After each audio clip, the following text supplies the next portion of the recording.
She had that normalcy for a while. Her studies in alchemy and her innate gift for botany led her to having a fairly successful business. Knowing this, her parents were soothed and their wishes for their daughter had come true. However, Bianca's curiosity never left her.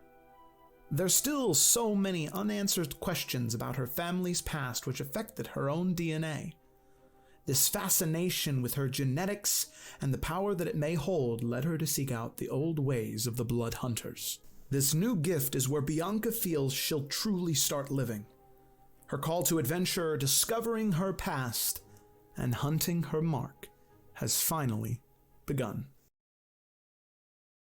Cecily has spent her entire life either in foster care or fending for herself on the streets. Seemingly nothing has worked out in her favor in her short 15 years of life. But one day, during an emotional breaking point, Cecily suddenly and unknowingly unlocked magical powers within herself. She caused quite a mess, and now, confronted with all sorts of questions about her abilities and purpose, she finds herself on the streets once again, running from what she's done. Her sorcerer powers continue to grow, much to her surprise, but she still has no idea where they came from or how to own them. Ironically, though, she's been pretty lucky lately. She's avoided trouble for the most part, and has actually started to feel okay. It's almost as if the luck she never got as a kid is finally coming back around. If only she was in control of it. Desmond O'Malley is a peculiar Dragonborn, to say the least. In a world where the destinies of all Dragonborn are decided by the beacons of good and evil, Bahamut and Tiamat respectively, Desmond's short path has been an unusual one.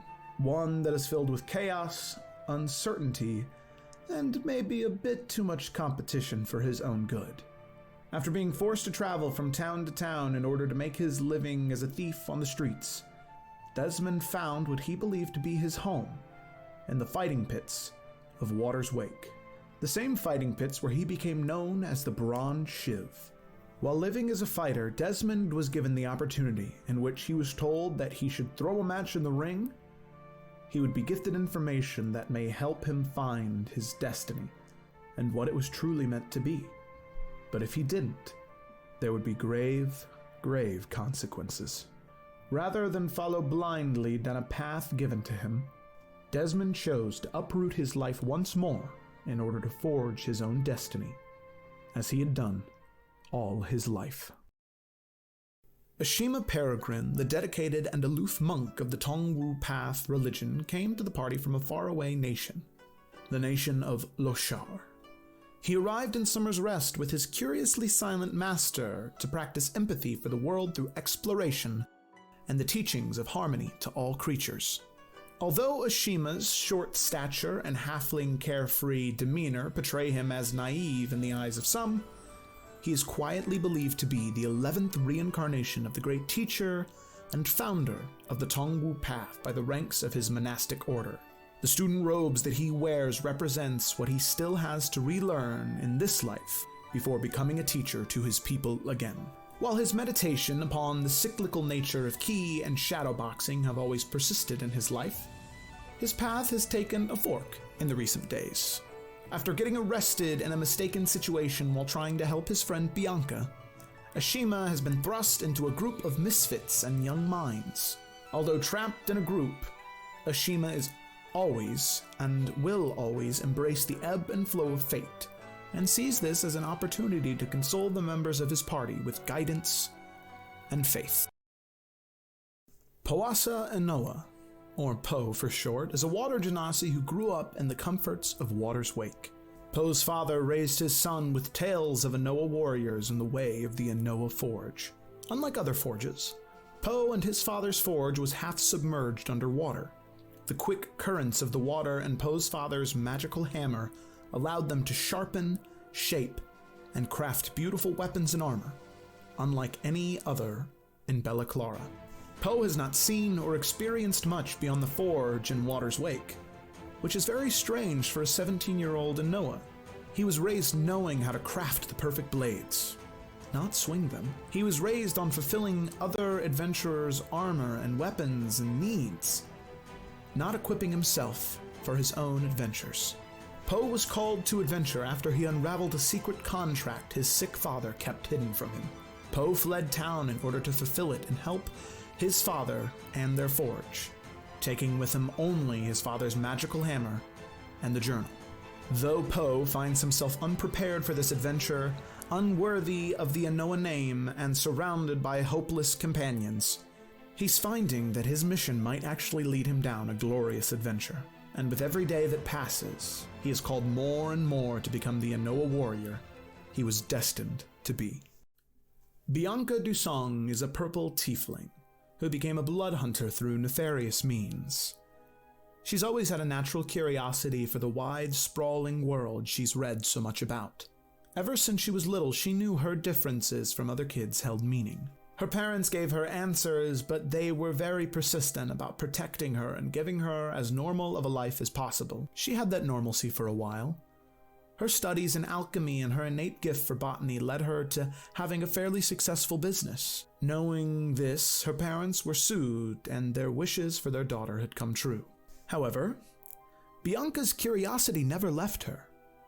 There's still so many unanswered questions about her family's past which affected her own DNA. This fascination with her genetics and the power that it may hold led her to seek out the old ways of the Blood Hunters.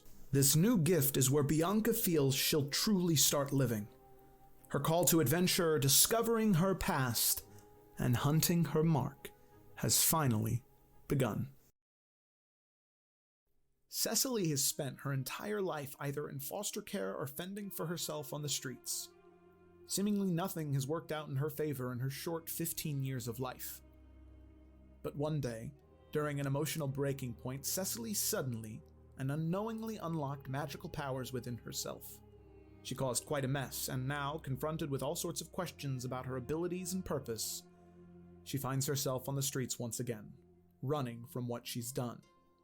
Her sorcerer powers continue to grow, much to her surprise, but she still has no idea where they came from or how to own them. Ironically, though, she's been pretty lucky lately. She's avoided trouble for the most part, and has actually started to feel okay. It's almost as if the luck she never got as a kid is finally coming back around. If only she was in control of it. Desmond O'Malley is a peculiar dragonborn, to say the least. In a world where the destinies of all dragonborn are decided by the beacons of good and evil, Bahamut and Tiamat respectively, Desmond's short path has been an unusual one that is filled with chaos, uncertainty, and maybe a bit too much competition for his own good. After being forced to travel from town to town in order to make his living as a thief on the streets, Desmond found what he believed to be his home in the fighting pits of Water's Wake, the same fighting pits where he became known as the Bronze Shiv. While living as a fighter, Desmond was given the opportunity in which he was told that he should throw a match in the ring. He would be gifted information that may help him find his destiny and what it was truly meant to be. But if he didn't, there would be grave, grave consequences. Rather than follow blindly down a path given to him, Desmond chose to uproot his life once more in order to forge his own destiny, as he had done all his life.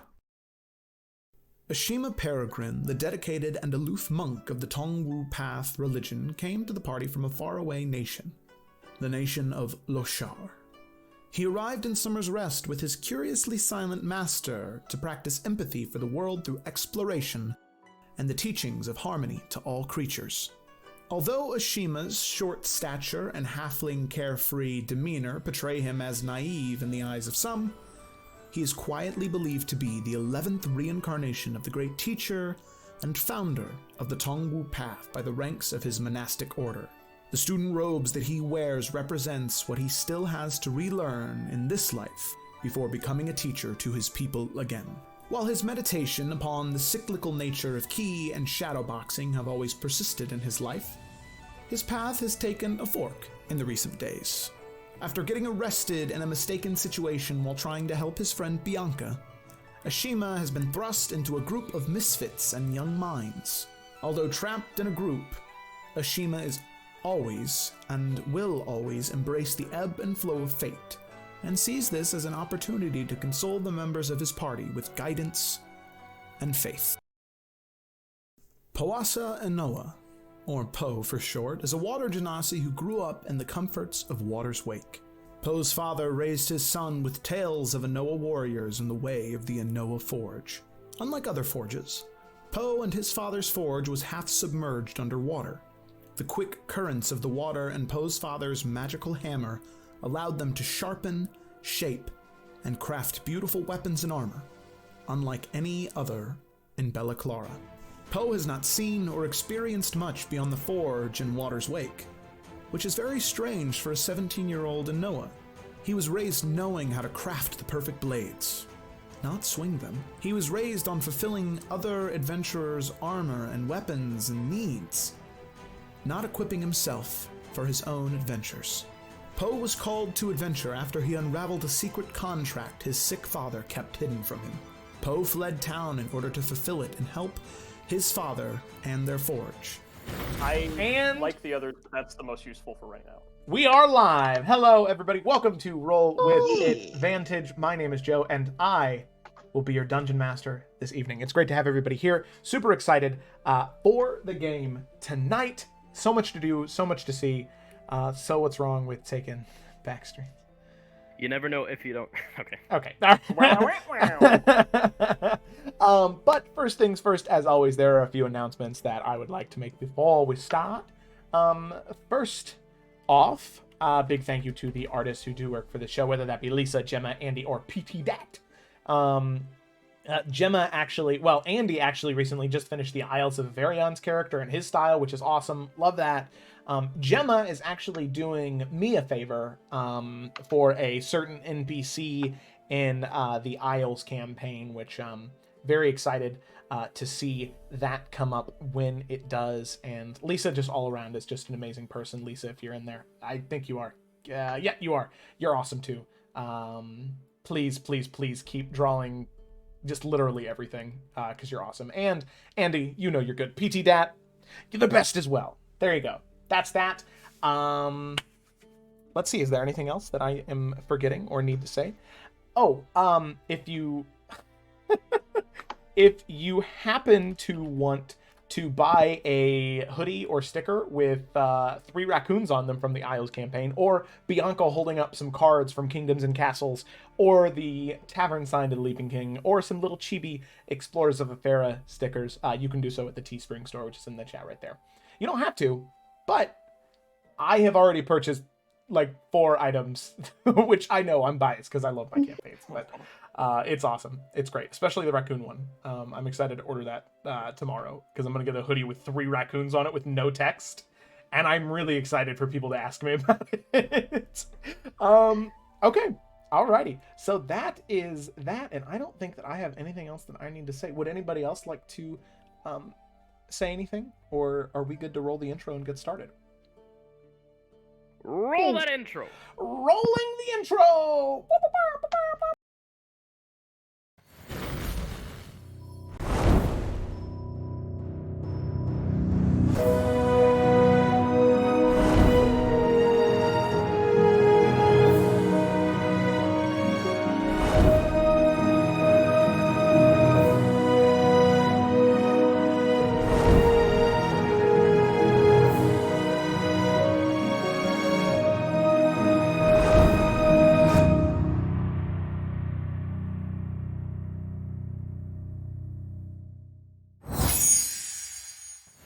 All right, and we are back. Welcome back, everybody. So there's one thing that I would like to address before we really dive in, and that is, after some conversation between me and Cameron, we came to a conclusion about Desmond and his sort of mix of classes. And what we decided is that Desmond will be, and you'll actually see it on the slide up there in the top corner, is Desmond is no longer a level 4 rogue. Desmond is a level 2 rogue, level 2 artificer.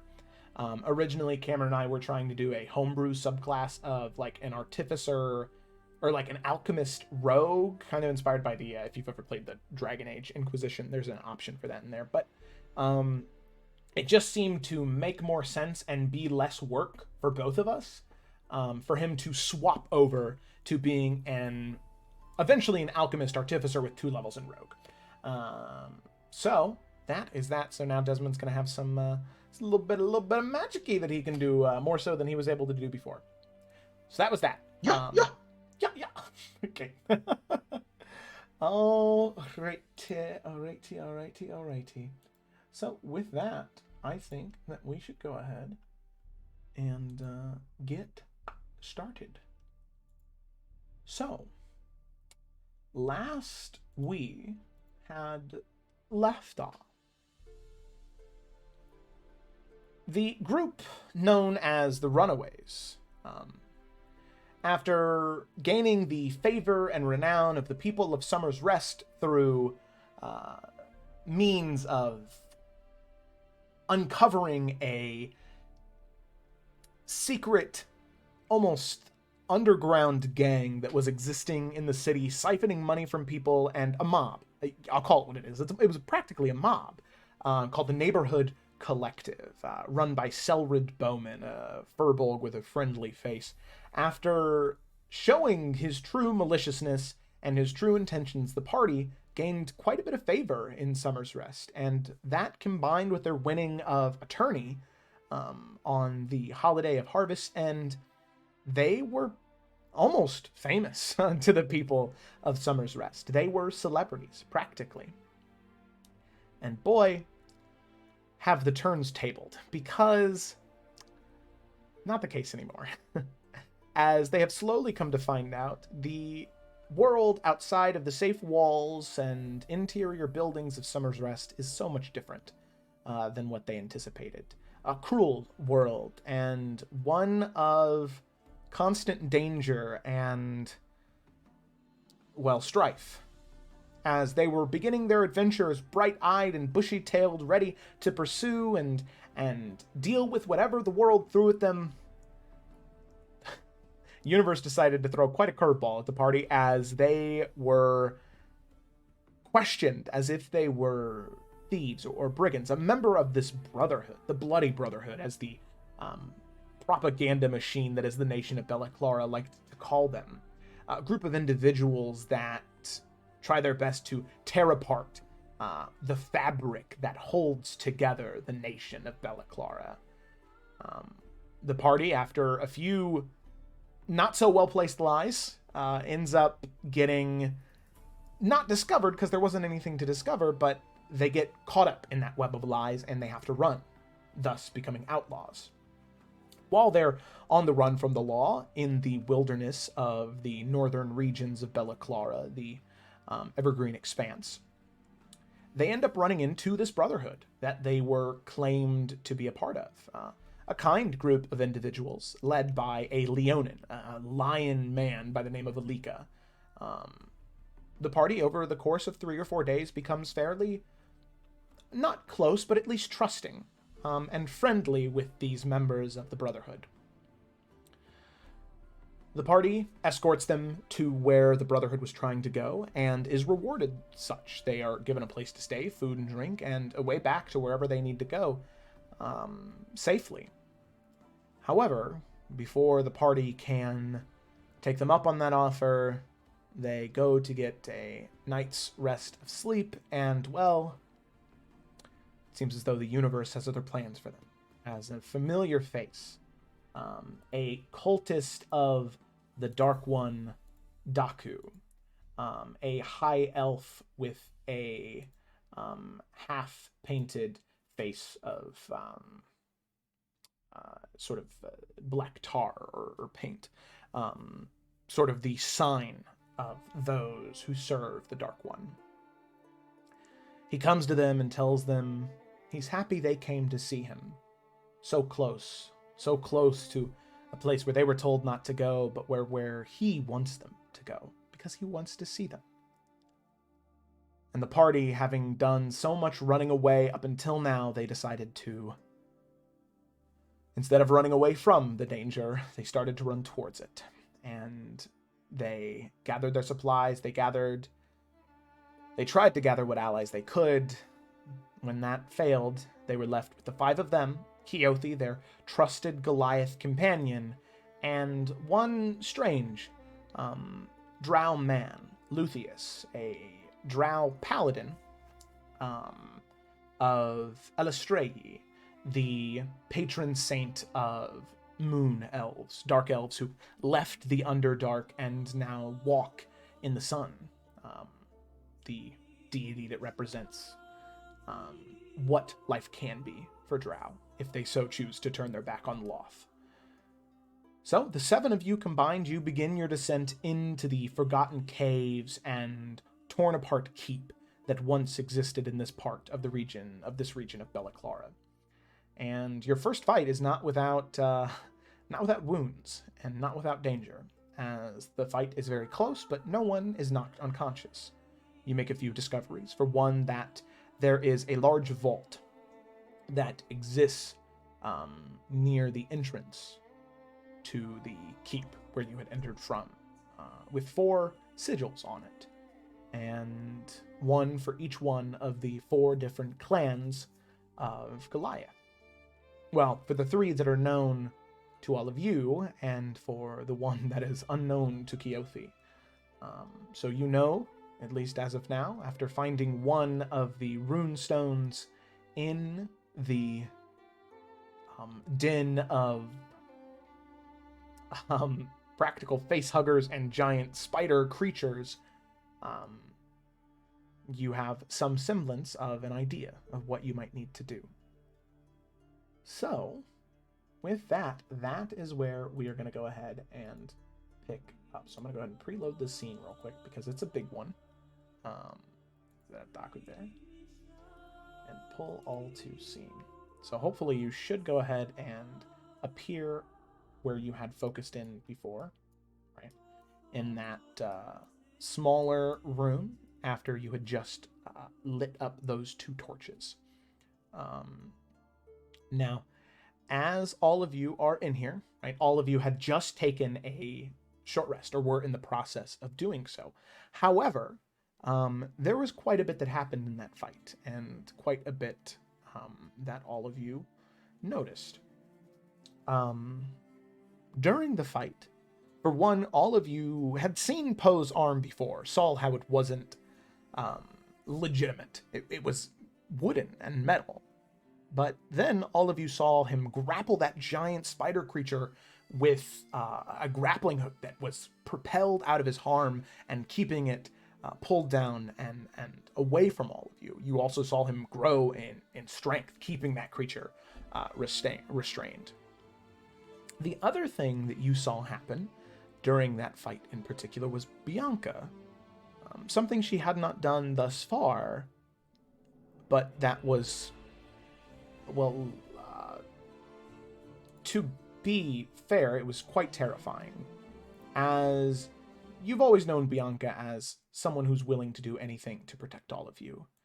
But you saw her form change. She was no longer just the typical purple-skinned, purple-haired, deep burgundy-eyed, curled, shaven horns tiefling. She was monstrous. Her teeth growing sharper, her size growing, becoming more fiend-like and less human-like. However, Bianca, I will say, as you were doing that, you felt as though there was some type of misstep, some miscalculation you made in your writings and theorizing in your Bloodhunter journal. And as you are going through your short rest, even if people are talking to you, this is something you can work on. You realize what your mistake was, is you were too generalized. You needed to focus in on one type of fiendish individual and channel that. That was the correct way to go about this change. And so you work on that over your short rest. But the rest of you, you notice that. And you notice the sort of fallout from that. So as all of you are beginning your short rest, ready to just take a moment to relax, obviously as you're going along to the small fire pits located on opposite ends of the stairs heading down, you all are free to chit-chat if you wish, based off of those two things. So, with that, I pass it off to all of you. What would you like to do?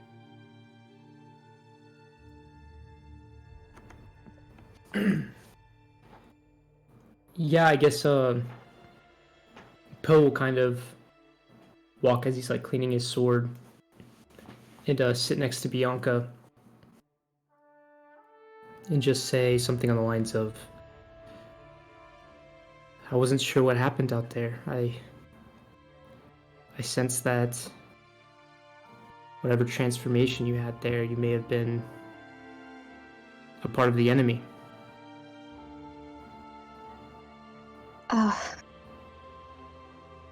Well, no. My mind is still here. I definitely did something wrong. That wasn't exactly what was supposed to happen. It was a little bit more chaotic than I expected. But no, I had control. So don't worry about that. Okay, I just wanted to make sure. I've never seen you do that before, and I definitely wasn't expecting for that to come out of you. Yeah, I wasn't sure what was going to happen, so I didn't know if there needed to be a warning. Sorry. But I also wasn't expecting that, and she's going to tap your grappling hook arm. Well, I That's also kinda wasn't. fucking awesome. It definitely came in handy. But I also wasn't. Oh. That's good. But I also wasn't expecting that. And he's gonna point at Maggie. I think there's a lot of secrets that we're unraveling. I think we're gonna learn a lot about ourselves and each other down here.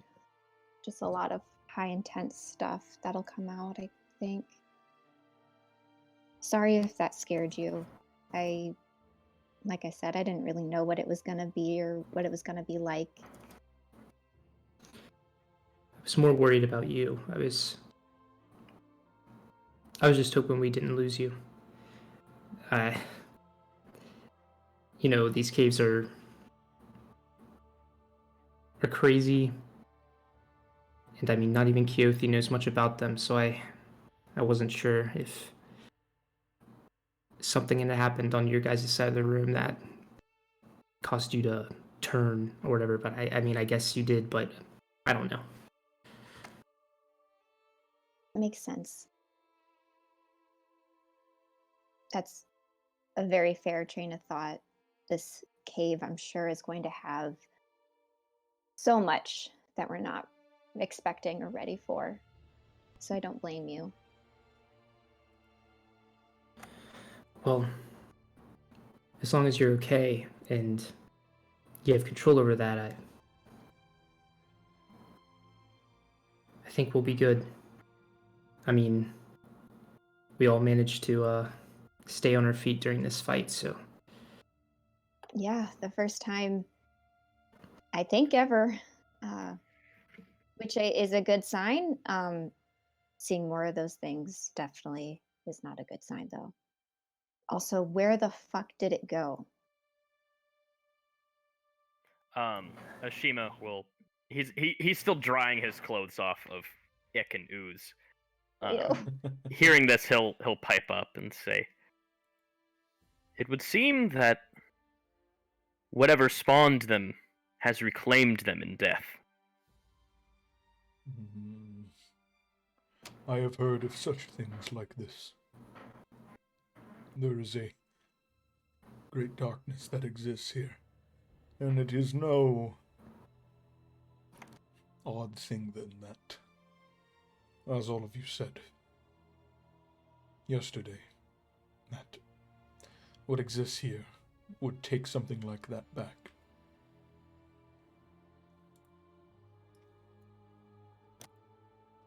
Ooh. We ought to be careful. This is their domain.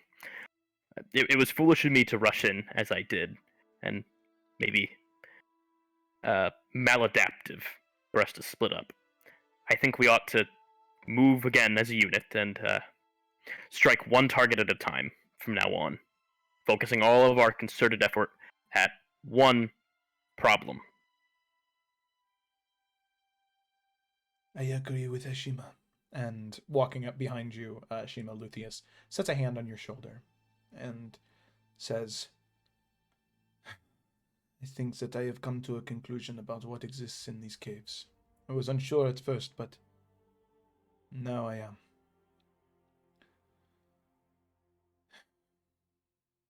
All Dark Elves are familiar with the things that exist in these caves. At least, echoes of them. Whatever exists down here, they are servants of Loth, demon queen of the Dark Elves. A woman of cruelty and malice who, well, she keeps many under her thumb just to make herself feel better. She has been known to experiment with things that are similar to the things in this room. Oh, is the Dark One serving Loth? Or is the Dark One similar to Loth? Are you asking him? Yeah. Okay. The Dark One? What are you speaking of?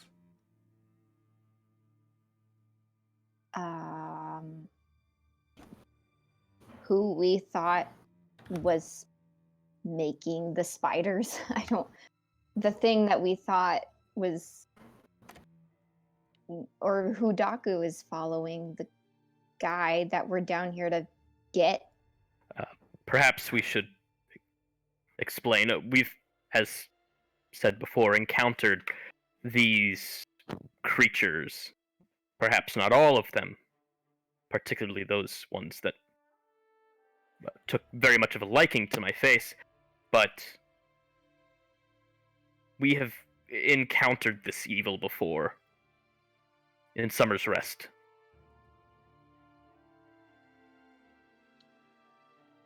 We encountered a cultist named Daku, who we believe is serving an entity known as the Dark One. Well, then, if that is what name they're going under, it would make sense to me that would be Loth. She is a servant of darkness. She is one who operates in the Underdark exclusively. I guess it would not be very far-fetched for her to have followers on the material plane. Those who try to bring darkness to the rest of the world. Something felt different, though. If this were simply Loth we were dealing with, could she not summon demons or influence dark elves already under her sway?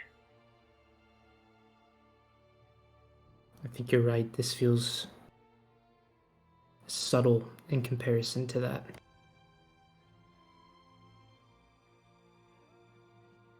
This Dark One may be a servant of Loth, but I'm not entirely sure we're dealing with anything familiar to, well, any books of demonology or devils.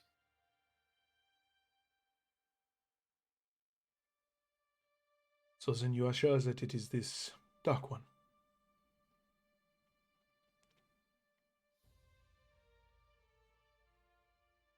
We didn't bring the idols, did we? I thought we No, left no, them at the... we definitely left them. Okay, good. Okay. Well, we left them at the front. We didn't leave them in the town, right? Didn't we Yeah, just yeah. leave them Yeah, in the we, hole? Not yeah. just sitting on. Okay, just wanted to make sure. Mhm. Here's an example.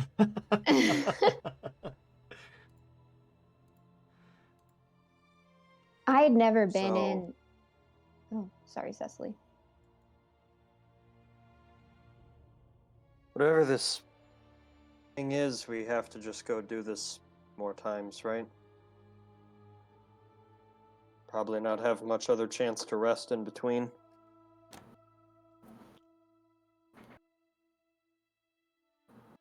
I hope that we will, but I think you're right.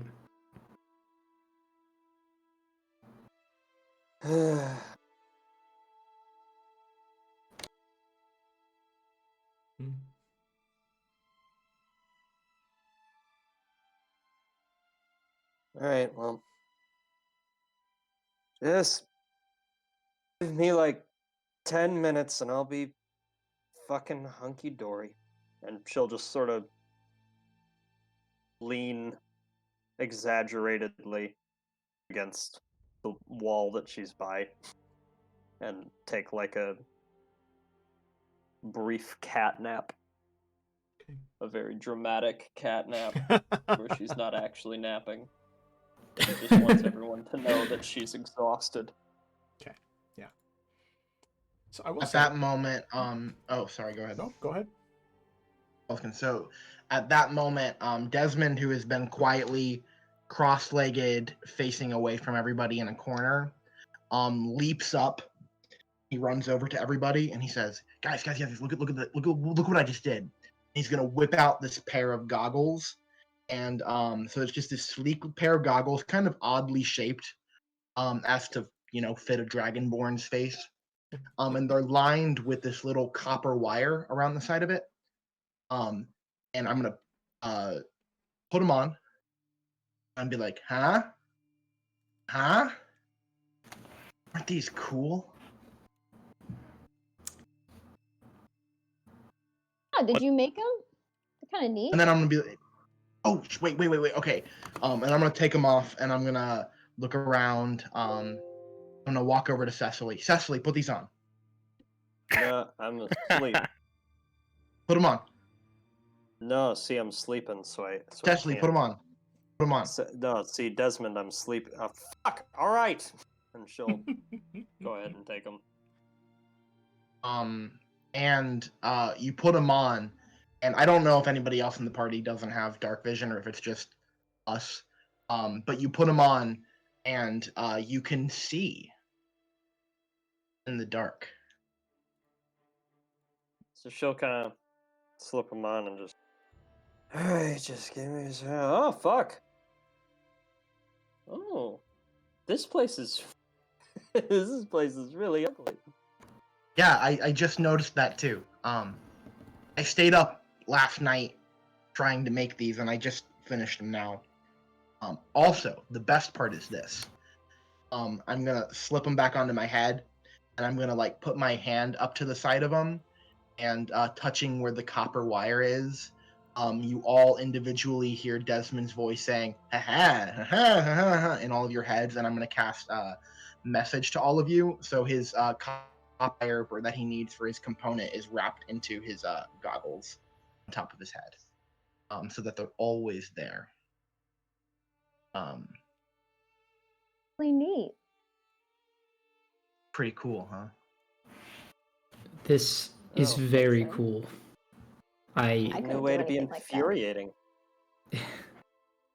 Oh, no, we're all saying it's cool? Yeah, it's cool! Cecily, inside of your head, you hear Desmond go, "Fuck you."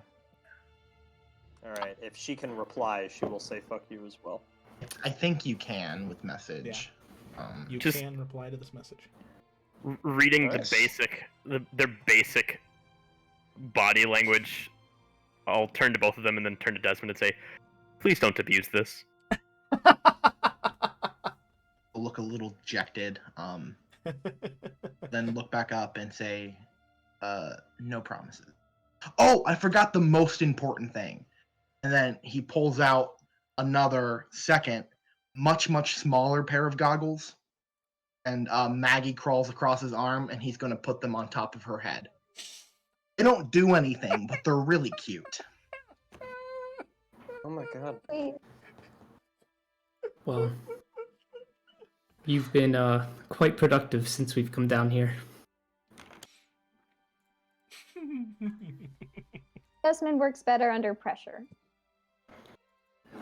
does make sense, but I have to say they're not nearly as stylish as the fist weapons I made you back in Water's Wake. That's true. With that, Poe would love to take a look at the goggles, so. I'm the only one with natural dark vision, correct? And think Luthius, but Oh, In the yes, party, yeah. and Luthius, yeah. yeah, Poe. Sheet or token vision. Yeah. Oh no, Poe has 30 feet of dark vision. Oh, What? I didn't Yeah. know that. I didn't know. Yeah, But I have Nazi had 60 that. feet of it now. Poe's gonna just take a look at the goggles. Looks really cool. Give them back. It's really cool. I'm also imagining how like the dragon shape goggles look on Cecily and Poe, how they're not quite fitting right. Oh yeah, I didn't even think about that.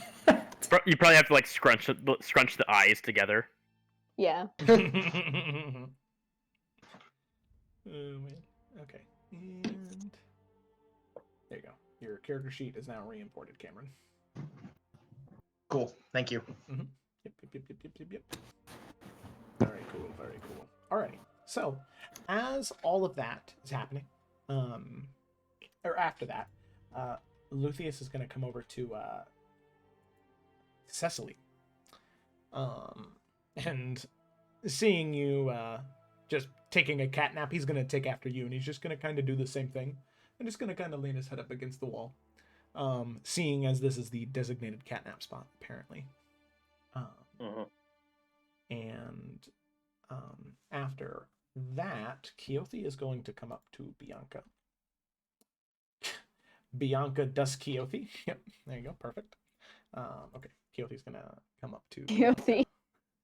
and say, Bianca, do you mind if you and I have a conversation in private, please? Oh yeah, I don't mind at all. Thank you. so she'll kind I feel like I'm being called to the principal's office right now. That's exactly what it sounds like. Ah! Ooh, she's in trouble. So she's Yeah, just I gonna can't move kind of take a step down right there, and she can Okay. help you down. All right, sounds good. She's gonna come this way. Oh, we're going far. Oh no. Come back here. I'm actually anxious, Joe. There you Bianca, give me your lunch money. go. Okay. So you and Bianca, or Bianca, you and Keothi, get right there, and she sort of looks around, and she's gonna make a perception check. Okay, that's a 22. All right, cool. So she's just gonna kind of look around. Maybe I am just being... I know that I can be a worrywart of sorts when it comes to certain things, but...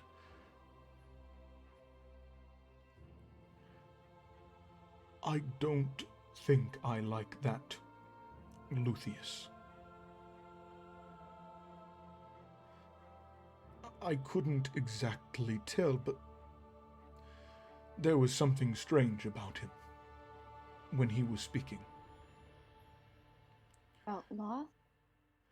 Yes, I don't know what it was, but I also thought it was strange that... Well, Alika and all of the rest of his soldiers, when Valyria told them that they no longer could come with us, they observed her orders and they left.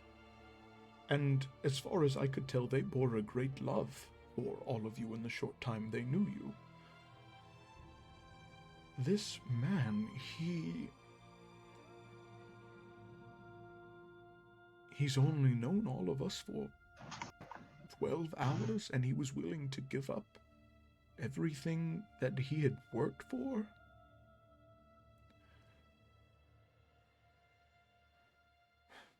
I don't know. It just seems strange to me. But I know that I worry, and that's why I'm telling you, because you are cool and level-headed, and you are smart. So I thought maybe if I came to you, you could tell me that I'm being ridiculous and that I just need to breathe. Well, thank you, first of all. I do think you should breathe because it is important. Straight up. But Yes. you know, I never really thought about it like that. It is kind of weird in hindsight, thinking about it. Maybe we should just keep an eye on him.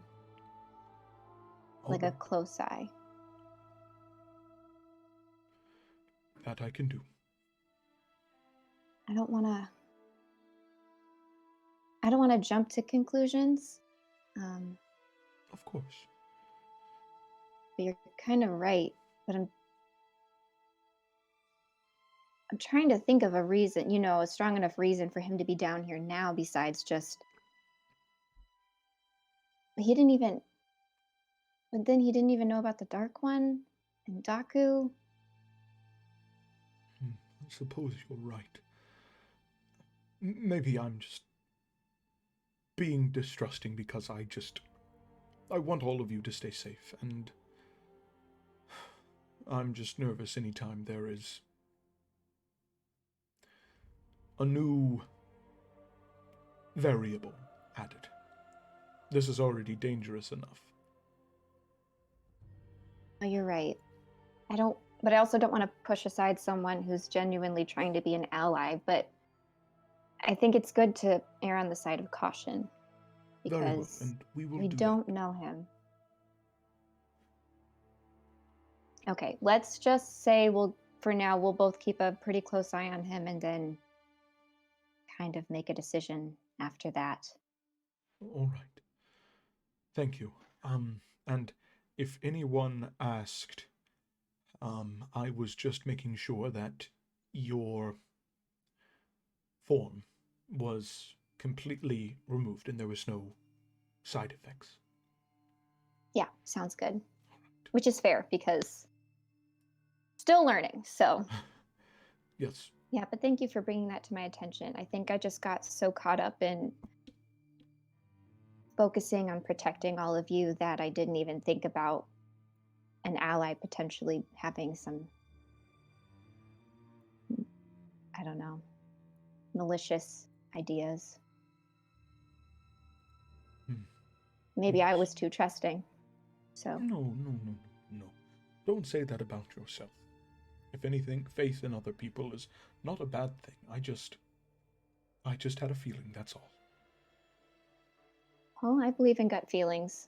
They have a lot of truth in them sometimes, so I want to trust yours because I trust you. Thank you, Bianca. Yeah. Well, looks like my form is back to normal. No. I'm not even trying, and I can tell you're lying. Just walk back like normal. Okay. All right. Walking back like normal. That do you. It's Keothi's passive 18 insight speaking right there. Yeah, that's fair. Yeah. My charisma is the lowest. Incredible. So. That was funny. What was that from? Was it from Endgame? No. We don't do that here. Or yeah. All right. Anyway, so with that, Keothi and Bianca they make their way back. And Keothi kind of gives Bianca a little pat on the shoulder, and then continues to go back to Ashima, tending to the hearths. There or the I don't want to say it wrong and be scolded by. Yeah, I guess we're saying brazier now, Brazier. as opposed to Abrasion. brazier. Yes. Alrighty. Well, that's Brazier. still fun. The fire Also say pit. brazier. the But fire it's pit. not quite a fire pit. It's a Lo- little. It's a different. Los it's- Abrazos. The fire Yeah, container. there we go. The arms. There we go. The All right. fireball. Box. The firebowl. That's a good one. All right. So with that, That's it. all of you make your way back, and you then continue on throughout your rest, unless there were any other conversations needing to happen.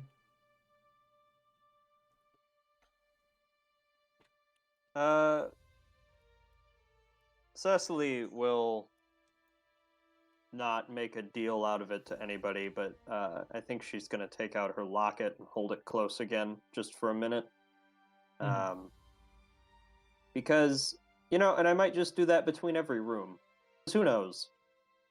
We're in the danger zone now. So she'll just do that. Take it out and looking at it a little bit. Let's see here.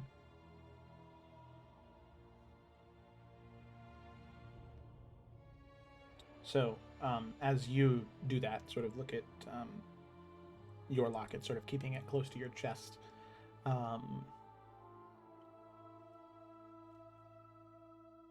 You can see that as you're looking at it, Luthius is kind of looking over towards where you're sitting, and sees you looking at something, just not knowing what it is. Kind of glances over and then immediately sort of averts his gaze, seeing that it's probably something personal. He doesn't say anything, but he just sort of recognizes that that might be a little something a little personal, and maybe scoots away a little bit since you're having a little moment. Cecily likes that and wishes everybody responded like that. But yeah. Okay. Alrighty, sounds good. So take that moment, and then with that, your short rest is over, and you all are ready to continue. Hour passes, short rest finishes out, and y'all can continue down the path. So Down the dark, scary dungeon we go. yeah, let's see. What was the scorpion formation again? I think I was Shima's part of the head. tail. Yeah, I'm the tail, Ashima's the head, Poe and somebody are claws. Poe is the left claw. Okay. Damn right. Pick your positions. Tango going Joe, dark. Yeah, yeah. While we're in scorpion formation, since Luthius and Bianca are next to each other for it, she's just going to keep more of an eye on him as we're in, especially when we're down in the darkness and there's less light. Not like obvious, not like, she's just focused on him, but just like more often than she used to, kind of just like peek over, see what he's doing and stuff. Yeah, go ahead and make an insight check for right now, and we'll just say that that's your insight over the course of the time. Okay. Sounds good. And if it's Insight. not We better than a also- 10, then it'll just be a 10 because that's what your passive insight is. Okay. Well, let's Okay. see. That's better than a 10. 14. Hey. All right. All right. We also need we need to light torches. Right, we said we were gonna do that instead of the dancing lights. Yeah, I'm over. I moved my token a little preemptively into the corridor, and I can't see anything. Thank you. So Keothi was going to hold Alright, the gang, torch. let's go. Turns right back around. Keothi already has Oh, her torch I on. can't see. Who else was going to carry a torch? Do we all want to because if we all carry torches, does that really help? Oh, I thought we were gonna try and conserve them for light, because we don't know how long we're gonna be down here. Going to give it to people who can't see. Yeah. I mean, that And I makes don't- sense to me. Cecily, she's not a frontline fighter, so she doesn't need her hands free, really. So she can carry one pretty easily and light the back half of the group. Okay. The hind eyes of I the can- scorpion. I can carry one with my mage hand. Oh, yeah. She'll copycat that then too. We can just. That's all pretty carry one dope. Mage hands. Why don't you use your mage hands to put them High-five each other. Well, sure, but also if you could put them along the walls. So it's like a traveling sconce on each side. Ooh. Yeah, sure. That'd be cool. Wisdom. That's some Connor wisdom. All right, this I can do. Yeah, that was in character. Fushima saying, Oh. yes, you could. No, I'm retroactively that was. Oh. I feel like that is in character. I mean, I believe it.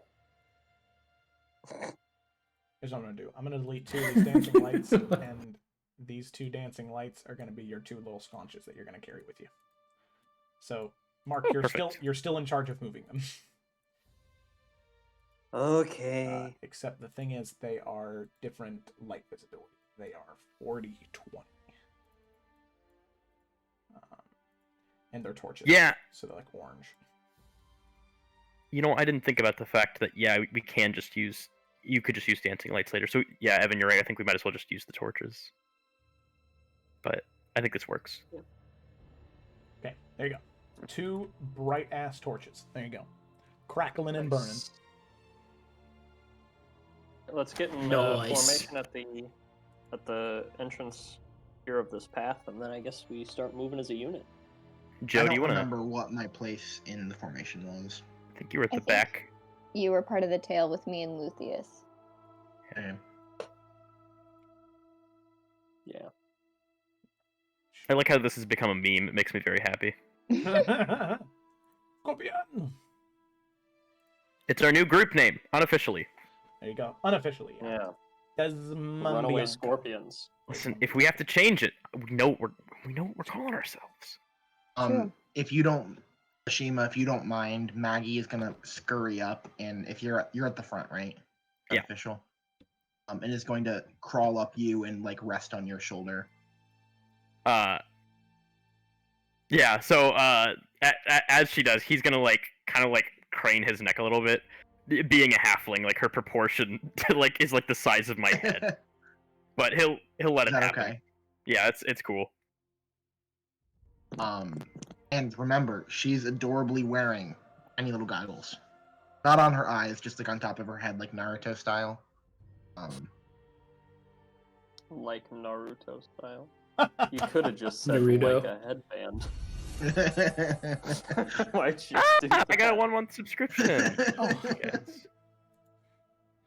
Oh, whoa. I'm a sub now. Okay. Hey, yeah. Oh, I'm a wow. subscriber Another now. one. Thank Oh, you there's for all 3. of those subscriptions. Yeah. Oh my goodness! Holy cow! Oh, man. Well, thank you to whoever did that.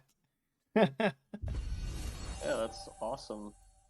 Thank you so much. I am going to play very well in your honor, because that's really all I can offer at the moment. But Yeah, if Mark rolls a natural 1 in this session, you're allowed to ungift it. take Yeah, it away. then you can get your refund. Luckily, I have 2 more luck points. And the tides of chaos. Oh my god. Should we Yeah. need to invoke them to keep the sub? Could Okay. happen. Alrighty. So with that, I think that it's time all of you move here. Is this the formation? Yeah. So, Or no. no. Yeah, no, okay, we need tail. to all get closer. Yeah, and we have a right and a left claw that are missing. I thought Mhm. Ashima was the front. I think Who was the Keothi's the right claw. Yeah. I had a diagram. Let me pull that out real quick. Yeah, you did. I thought that was just the dissection of a scorpion.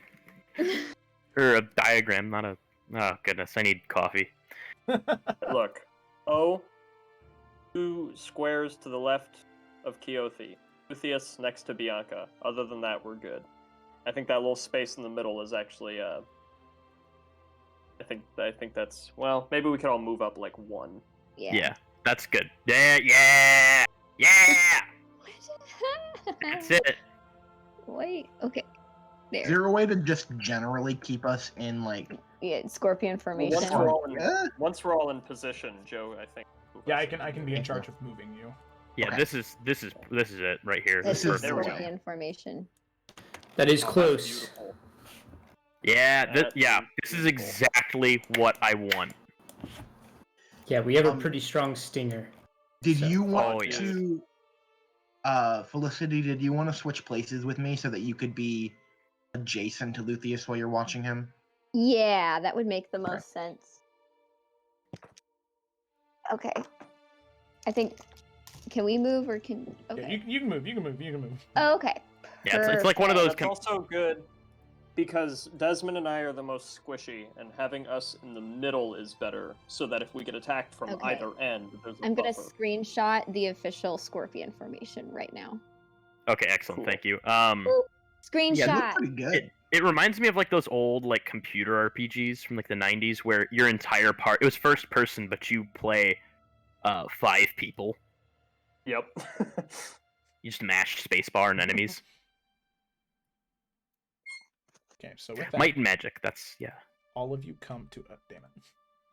All of you come to a bit of an impasse.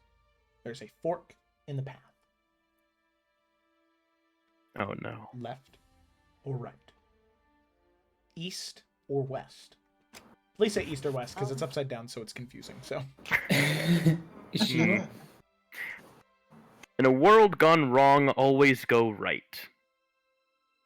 Connor, But I have also, one maybe rule. we should try and like listen to see if there's noises down either hallway. Yeah, Or that just sounds look. better than an idiom. Maggie has keen. Oh, that's smell, not hearing. Never mind. Well, she could Um, try and smell something down the hallways too. Yeah, can Maggie smell anything at either end? Make a perception check for Maggie. I think keen smell just means it's made with advantage. Are Keothi and Ashima are perceptive people? Because I think they should try and take a listen. Yeah, I have pretty high wisdom. Yep. Okay. Advantage. Yep, advantage on perception checks that rely on smell. Nope, that didn't Oh. do anything. Okay. Yeah, you just have to make a wisdom Perception. check with advantage. Because she doesn't have proficiency in it, because, yeah, they don't. That's a 4. And then if you hover over the. Oh, okay. There we go. Oh well. And that's a 6. Okay. Oh. So, It Maggie. all smells like shit. Should I go ahead and am I allowed to make one as well? Yeah, sure. So as she goes forward, she can't really smell anything. But Ashima, are you, like, listening, or are you peeking around the corner to look? What are you doing? He's also smelling. He's mostly just gonna listen to because they're tunnels, so naturally acoustics would come to us and like funnel in. So he's gonna try and like focus on the sounds of the vibrations, and like try and isolate each ear. Okay. Keothi will help you listen, so you can go ahead and make that check with advantage. Okay. How do I toggle advantage on here again? It's when you go to roll. It'll prompt you. Oh, that's right. Yeah.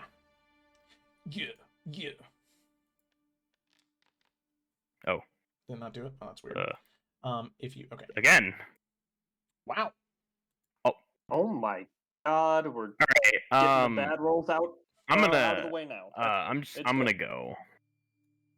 For a second, I was like, "Which direction, Connor?" And oh no, you mean leave. Okay, gotcha. Okay, so yeah, as the two of you listen, neither one of you can really hear anything other than the occasional maybe drop of water or maybe a small pebble or stone falling off of the side of one of the walls, landing on the cobbled stone floor. But other than that, no sounds of life or creatures really. All right. I'll turn to Keothi and say I can't isolate any sound. These tunnels must go on for a very long way. Yes, they do, I'm sure. I did not hear anything either. Oh. Mhm. Perhaps one way is as good as the other. I feel as though we may be traversing both. Well, let's just look in both ways, whichever way we go. I will, Desmond, when Cecily says that, is going to move to the front momentarily just because I think with my goggles I now have the highest or like the most range of sight. I'm gonna go up to the cusp and peer down each way. I don't really see much except for it looks like a bloody. Is that a like coffin slab? So Oh. as you Yikers. are making your way up there, you can see what looks to be solid, like steel or iron, sarcophagus of some kind. That Well, I don't like that. it doesn't have like a it doesn't have a seal on it either. It is just a box of steel. Oh. And there are small smatterings of blood on it. And there's one on the other side too. Okay. Well, I don't really like that, but let's come over here. Okay. I will go back to my position. I will let everyone know that actually you're in my spot. Thank you. Okay. There we go. So towards the west is an open room with 2 iron sarcophagi, Yep. with a lot of blood smeared all over them. And towards the east is just, it looks like another kind of hall, like going through hallway type area, passage. There wasn't any open area, so I think the west is an open area with creepy shit in it. The east is nothing at the moment. Oh, Well, it seems like we either go towards something that we're not sure about, or we go to something that we know what's there. Perhaps we should let the dead rest, if only for a little while longer. I don't know. I mean, if that last place taught us anything, it's that if something feels wrong, it's gonna attack us eventually anyway, so... And that many of these tunnels lead into each other. As I said, I have a feeling we'll be there presently. Perhaps let's go right for now. And by that, I mean Our right. left.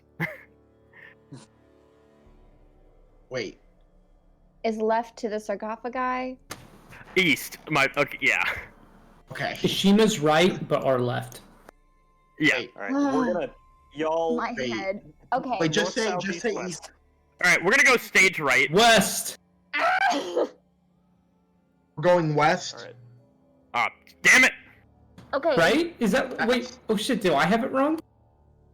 That's, yeah, east is, if you're looking at it like on the screen, east is our right as the humans, not as our characters. So Okay. Ishima meant to say left. Okay, just are we Yeah, going down the hall? Let's go. Let's go. We're Okay, pointing in the right so not direction. the- Let's just keep going. Yeah, Joe will take us. Are we just not going to the sarcophagi yet? Yeah, I think we'll let it rest for now.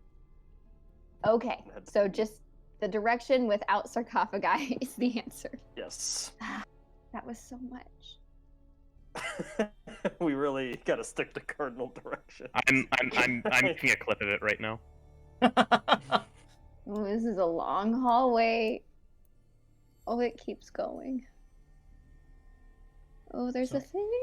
As you're making your way through, you can start to see what look to be these almost like load-bearing pillars. Almost like I'm not exactly sure what you would call like a, because I don't think that it's still that, like a stalagmite or a stalactite that sort of grow eventually to meet each other in the middle, and serve as a pillar. But you can see it's very thin going up and then expands, going up even further. As you continue to make your way through in this area.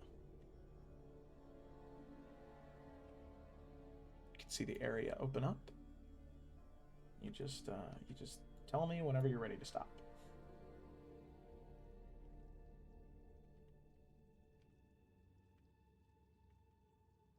I'm gonna zoom out a little bit. Cecily will get everyone's attention here to slow down for a minute.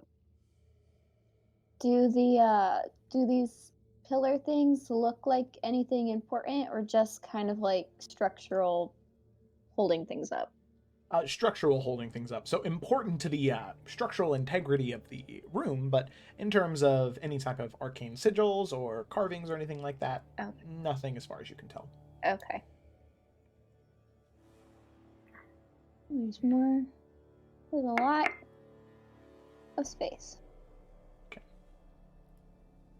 So, and as you continue to make your way,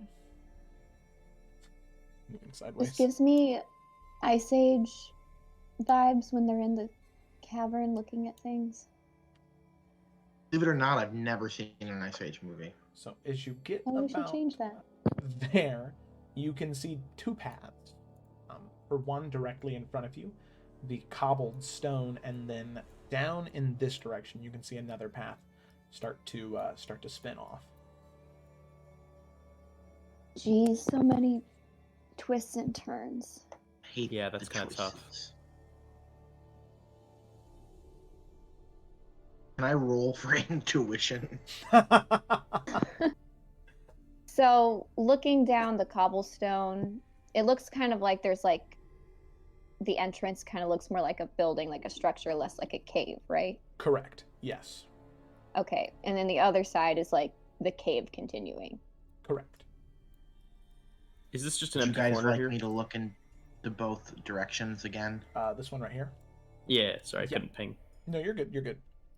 I think that's a good idea, Desmond, but I do think that if we're going to be looking for these stones, we need to look in places that look like they have something. And that place looks like it might have something. Yeah, the last one was in an area that was like this. Not like in the cave area. So Desmond is going to walk up promising. here. Desmond, be quiet. I'm trying to be quiet this whole time. Okay, make a stealth check for me. First things first. I'm the realist. Well, we'll see, depending on what your stealth check is. You're fake. You never existed. 16? Okay. Okay. Not horrible. Okay. No, it's not horrible. Okay. So I'm going to continue to make your way there, and let me select your token here. Okay, all right. Pause. Okay. So, as you make your way right there, you can see something come in to vision. Now, sadly for you, it is, as anytime you have something with dark vision, it is almost as if you were sort of looking at something through a dog's eyes, where everything is just sort of grayscale, where you can just see those different shades of white and black and gray. And this is just right on the cusp of your vision. You can see a creature of sorts that is, well, it's it seems almost humanoid. It's bipedal, walking on two legs. It has this large tail that comes off of its back, very broad-shouldered, muscly, but it has these like small spines of almost like scales that are coming off of it, along with this sort of scaled, spiked protrusion from its head going all the way down its spine and eventually on its tail. And you can see that its hands have these giant, there's no weapons on it, it just has these claws that go from its hands and are almost dragging on the ground. And you can see it is sort of making its way around this area. And eventually... Did it react to me, like, walking into that, like, view line? No, didn't seem to notice you. As it I'm eventually makes press its way... my back against... Oh, it's paused. I want, if I can, to try to press myself up against the wall as much as I can. Yeah, for sure. You do that, and you can hear the footsteps eventually fade away. And go ahead and make a perception check for me real quick. As you put your head up against the wall, see if you notice anything else. Okay, 15. Okay. A -1 insight. Or wisdom. So, as you are listening, you can hear not just that creature, but you can hear maybe 3 or 4 other sets of footsteps that sound like it. But that's not the thing that bothers you. Obviously, those things were horrifying, but you can hear larger footsteps at the very back of the room, and then on top of that, you can hear what sounds like almost like there is something that is walking on swords, as there is just this like screeching into stone with each step of these like 6 different legs on the ground. Hey, Joe, I want you to know how much I hate the description of it sounds like it's walking on swords. Yeah. I really hate that. I'm very Nails on sorry. chalkboard. Yeah. And it sounds very similar to something that you heard just about an hour ago. But it does sound similar? It does sound similar, yeah. Okay, so okay. And what it sounds like is the giant spider thing, right? Correct. Probably. Yeah. Okay. Okay. Well, I'm going to want to just peek as much as I can over here. Okay. Before retreating back. Still quietly. My friends. I am going to whisper to them. So it looked like in there were a lot of really horrible things. Like these weird, scaly monster things. And then it sounded like maybe another one of those spider flux was in there. And then something really big as well. Is there a chest? I couldn't see. I only saw the one creature, and then I could just hear like footsteps. Like 3 or 4 of those things, as well as like the 2 bigger guys. Well, we can assume something of value is back there. Why would so many things be back there if there wasn't something to protect? Right. Based on our position, we could try and lure them out here and surround them or funnel them out one by one in that corridor. That's what I was thinking. Take them out one by one, so we're not spread so thin. But if we corner them and funnel them, we will also be funneled. We could hide behind these rock things. That's what I would do. Lead them out Maybe here then? Sound, wait for them to show up. Maybe we actually I have an idea. So Desmond pulls out let me make sure this is actually how it works.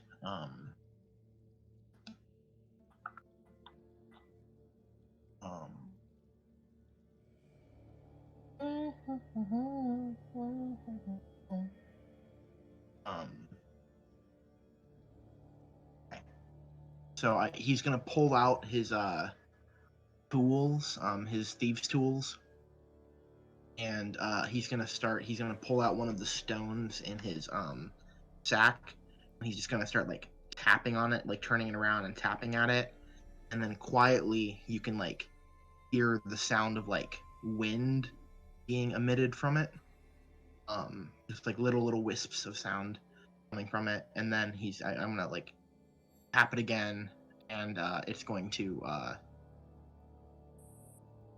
go away.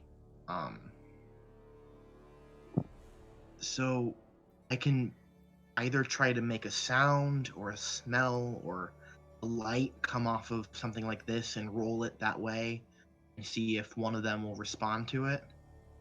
I don't know which sense would be the best to use, but We've seen them be drawn to anything in particular besides commands from Daku. Can that thing mimic Daku's voice? nonverbal sounds. I have thaumaturgy. I don't know if I can mimic sounds with thaumaturgy, actually.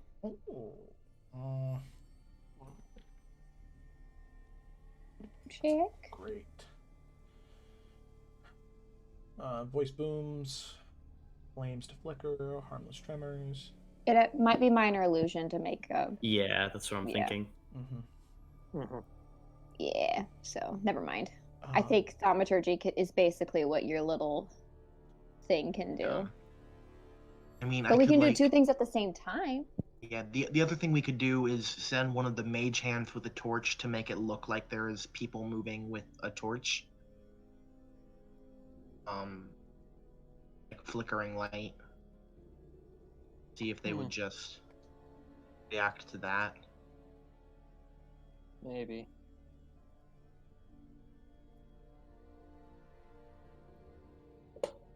We could also just stick them in the ground right here and then get to hiding spots so we can see what's coming. Yeah.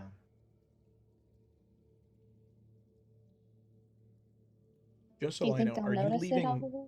the torches lit being this close to the entryway? Well, I think we didn't have say been. we weren't by the time I had gone to up there. So, or at least in the amount of time it took me to get up to the wall that I was at and back, and I hadn't said anything, they probably would have been lit. Okay. Yep. Could I see the light from as far up there as I was? Yeah, you could. Okay. I'm just saying, we do want to start luring them. We can just stick like one there, like one there, go into hiding places. I think that's not a bad idea. And then I can like see if I can try to make, or one of the two of us can make those sounds and just see, because I mean, I haven't reacted thus far to the torches, but Are we trying to get them all out here at once? Or Preferably not all of them, but the what I think about the thing that I can do, it wouldn't be a very loud or far traveling effect. It's only, I don't know, 9 or 10 feet or so. So even if I don't know how your spell works, but if I had it close enough, which I don't know if I would have it close enough because they were moving away. I'd have to like drop it in with a mage hand probably, and at that point they would just see a floating hand kind of floating by. I'm looking at the range, but I don't see it. I don't know if we have a way to accomplish this, but these pillars seem load-bearing. Maybe we try and destroy the pillars? I know that myself and Poe, we are strong enough to probably knock them down and bury them in stone. I think I could do it. I can create an earthquake too. That knocked over stuff before. I mean, I have a couple of bombs, but I don't know how great of an idea that is. Yo, whoa, which pillars are we talking about? The ones we're standing under right now? Yes. Okay, just want to make sure that we're talking about the same thing, because... I think the idea was... What if we risky to me. What if we entrap ourselves with Cecily on this? As a last resort, maybe, if all of them come rushing out here. Yeah.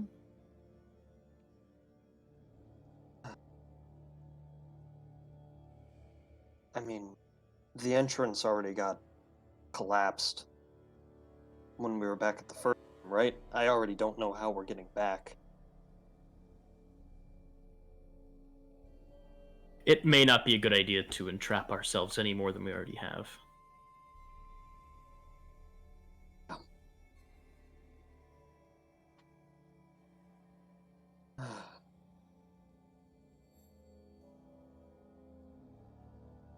Alright. All right, so that we will decide that that's a last resort kind of option if things go really, really south. But That sounds avoid good it. to me. Okay. So do we want to just hide and see if we can lure them out and go from there? That's preferable to me. I'd very much like to keep the torches for fighting, so that seems best way to do that. Who can we get to lure them out? Can go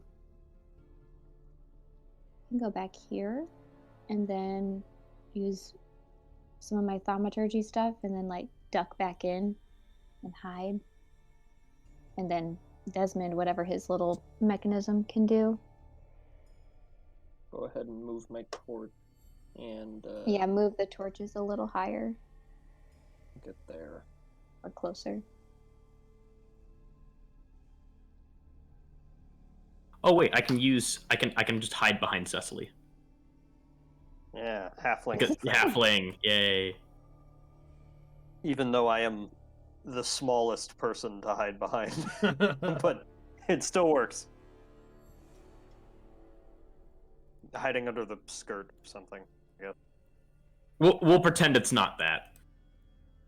I can either make my voice super loud or brighten the flames so that the radius is wider. And maybe the light will catch back there. And then on top, I think that's probably a better option. And then Desmond's mechanism thing of like smell or sound or whatever. Are we luring them out with the light, or do we need someone to lure them out? I think we should try the light. And if that doesn't work, then we can use a person. Yeah, we can always add, we can't take away. Yeah. Okay. And Poe's gonna, I think, hide near the entrance just so we can stop them from hitting anyone who can't really take a lot of hits if they decide to tread too far. Then I will actually hide behind Poe. Yeah, I think that's a good idea. I guess I'll Are we moving that one torch back there up?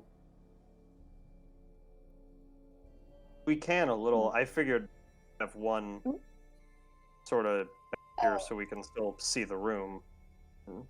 Okay. Starts happening. Then I will just make this front one. Well, I guess I could do both. It really doesn't matter. Yeah, I'll just make the light. Yeah. Whenever we're ready, I'll just make those lights much brighter with thaumaturgy. Maybe I can do that. I also, if the things don't work, there's always, I could just throw Maggie in there and see if they would follow. Maggie just kind of smells a little bit, because skunks do. But That could work.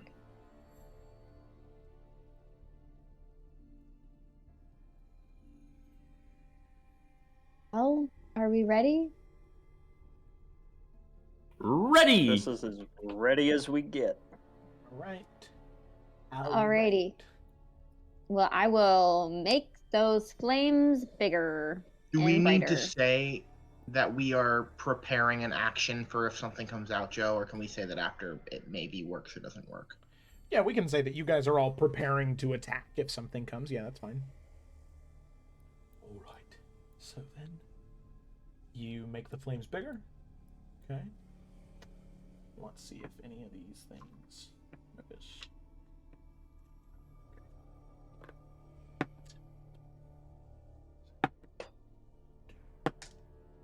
Well. Wow. Okay. So you begin to make the flames bigger and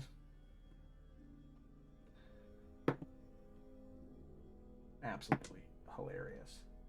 There we go. Okay. So As those creatures are up there. Let's see. Passive perception 12, passive perception 11, 10. I think Keothi's is probably the highest. 15, 14, 9. Okay. Yeah. So, Keothi and probably Ashima can hear these very guttural hissing noises, these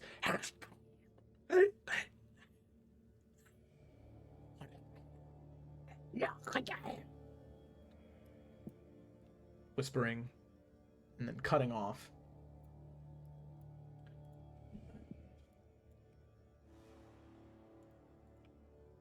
A few moments pass, and probably say, let's see, because of where, just real quick, so Ashima and Poe, were you attempting to be like behind that wall? Like right around the corner right there? That's what I was thinking. Okay, cool. I just wanted to double check. So, with that,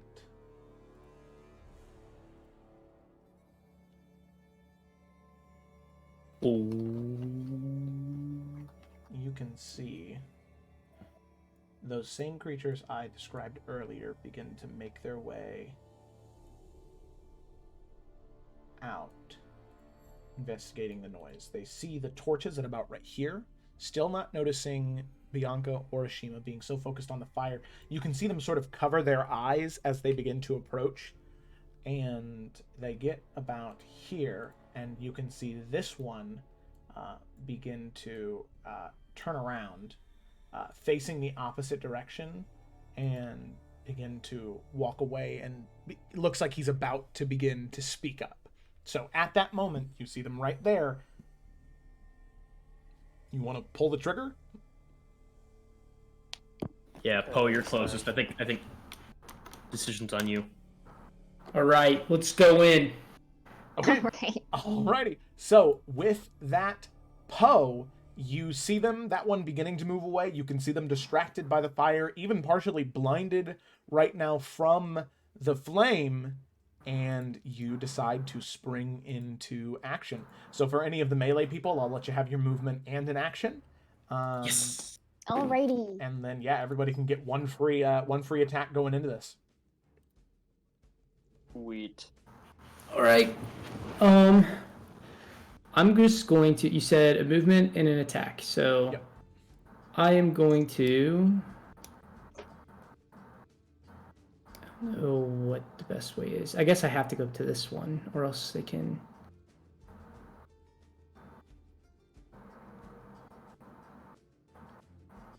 I would like to get here, ideally, and attack this one.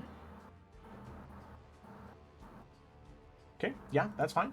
Okay, so you want to get like Okay. right in the middle of them? Yeah, you can do that. So you Yeah, that's run fine. and dash out, drawing your sword, ready for a slash downward. Ashima, what are you doing? As a free action, I'm just gonna not yell, but just normal volume and let the cave project my voice through echo. Say focus targets. And meta question, because we just talked about our plan. Were we planning to let all the monsters come? No, I think we mentioned we should try to take care of them in groups if we can. Okay, then I'm gonna try and take care of the screamer dude. Actually, instead I'm gonna say, Cecily focus target with me. Being all tactical and Yeah. come up to this feller Bravo going down. and get the quarterstaff. Okay. Alrighty, so Ashima and Poe being the two melee people, go ahead and make your attacks. Oh, god damn. Ooh. All I'm right. gonna make an attack too. I didn't know when to hop in about that. Yeah, you're good. Just which one are you Okay. targeting? I'm gonna do. Sorry, that was slow. Nope, not that one. That one. This one. Okay. Alrighty. And is it just an action, not a bonus action? For the attack, yeah. Okay. I'm just gonna take a slashy slash. Both those hit, and ooh, damn. Alrighty, so actually, Ashima, with that first one, as you bring your quarterstaff down, just as it's about to shout out, scream something, you whip around the quarterstaff and just crack it in the back of the neck, and it is dead, actually. Okay. Hot damn. There. Never mind, Cecily. Don't. Ignore what I said. Target. Wasn't expecting that. Good with me. Alrighty, and then Poe, for your slash, you cut pretty deep, slashing into the back. It lets out this like groaning growl, and it is not enough to bring it down. And then Bianca with a 19, that also hits for 4 points of piercing damage. You slash down with the broken short sword, and it does do some damage, but seemingly rather unaffected. All right, so now we move to spellcasters slash Luthius, and Yeah, just I Luthius, will. okay. I will go ahead and use a spell point / sorcery point, whatever we're calling it, to twin cast Firebolt again. Nice. That has become my mainstay. I will try to finish that one, then yeah, that one as well. I'm just gonna damage the ones that are already damaged. Okay, sounds good. So first I'll roll for the one by Poe. Okay, 20 hits, but 1 point of damage. Oh, it's still not enough to knock it down. The fire just sort of annoying. grazes past it and then slams into the dirt, and it looks sort of towards the pillar and just... but doesn't seem to see you anywhere. Cool. Then here's the one for Bianca. Oh my god, trouble. Trouble, please. It's like the 4th time At he's least gotten I on the desk. believe. Maybe? Hey, there it is. I really think I clicked. All right, there we Wow, go. that's awful. Oh I'm so sorry. My God. That's Oh, so no. unfortunate. All right, so Cecily is gonna look at her hands and just, oh, cool. I can do 2, but I fucking suck. And she's gonna just gonna hang out. Echo. Just from afar. Okay. But she'll stay behind the pillar and Okay. hope that her lamentations weren't too loud. Okay. Sounds good. So, Desmond, what are you doing? I will now try to finish off the one that O had slashed. So I'm gonna whip around the corner, and if anybody is watching, Desmond does not reach into his pouch to grab a stone. He just pulls back on the leather strap of his whatever it's called, slingshot, and you see kind of like little wisps of like dust in the air kind of form in and solidify into a stone, and he lets it go, and a stone rolls towards that dude. I don't know. I don't think it added my +1 to hit or to damage from my infusion. Okay. We can but- just do that manually, but that is something that I can do. It's Yeah. pretty easy. Sling. Oh, Oh my God. These low rolls. Yeah. lots But of- I do have mine? I do have sneak No. attack. You do, yes. Which is 2d6, which is awesome. Okay, all right. And I do have an additional 1 point of damage if it matters. How with 11? No, it does not. As the right, you were firing at the one that Cecily shot a firebolt at. Yeah. Okay, so yeah, that is enough. Oh, hi, Trouble again. Yeah, welcome. Aw. All right. So with that, that is enough to bring it down. The small. Okay, yeah, you can just sit up there. That's fine. The small stone flings towards the creature and impales right into one of its eyes, slamming to the back of the head. And with a little bit more force, who knows, maybe would have came out the other end. So there is that one. Luthius is going to peek out from the stone, and he is going to fire 2 longbow shots at the one right in front of you, Bianca. Bop. Bop. That is a 7 and a 19. Let's see here. So the 7 does not hit, but the 19 does for 7 points of damage. However, that is not enough to do it to kill it. Trouble, no. That's not something you can bump your head into. All right. Okay. What's going on, buddy? Alrighty. Oh my gosh. Nope, you can't bump your head into that. Oh my god. Okay, so that's the end of Luthius's surprise. Keothi. Yeah, let's see. She's I mean, it's up to you guys. But she doesn't have any damaging spells. So Right. kind of I need to familiarize myself with her sheet again. Can she just take like Yeah, I defense action? I don't know. defense action? Or whatever it is. Something you can do. dodge. Ready? Yeah, Dodge, dodge that's what it action, is. yeah. Yeah.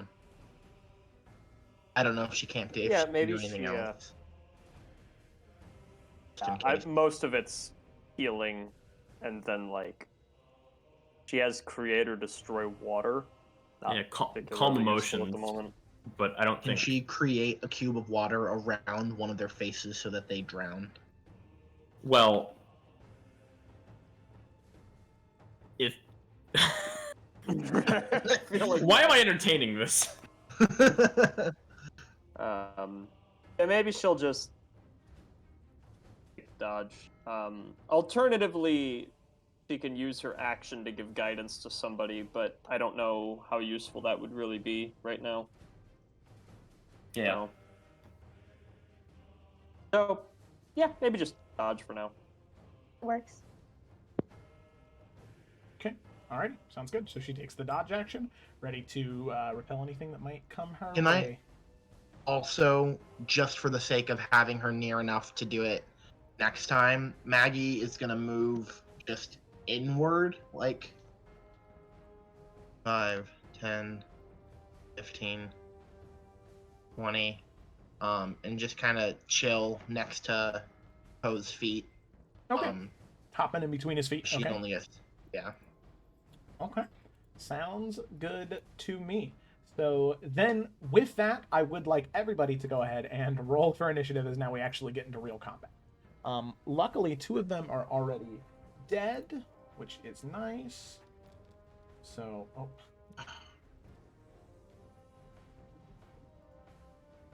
dancing lights. Dancing light. I think you might have still had the dancing light selected. Dancing light bulb. Did mine not roll? It's Here, fine. let me. Did I, yeah, I think it... I gotcha. Well, I rolled a 10. What did you roll? Dancing lights have my dexterity bonus for some reason. Okay.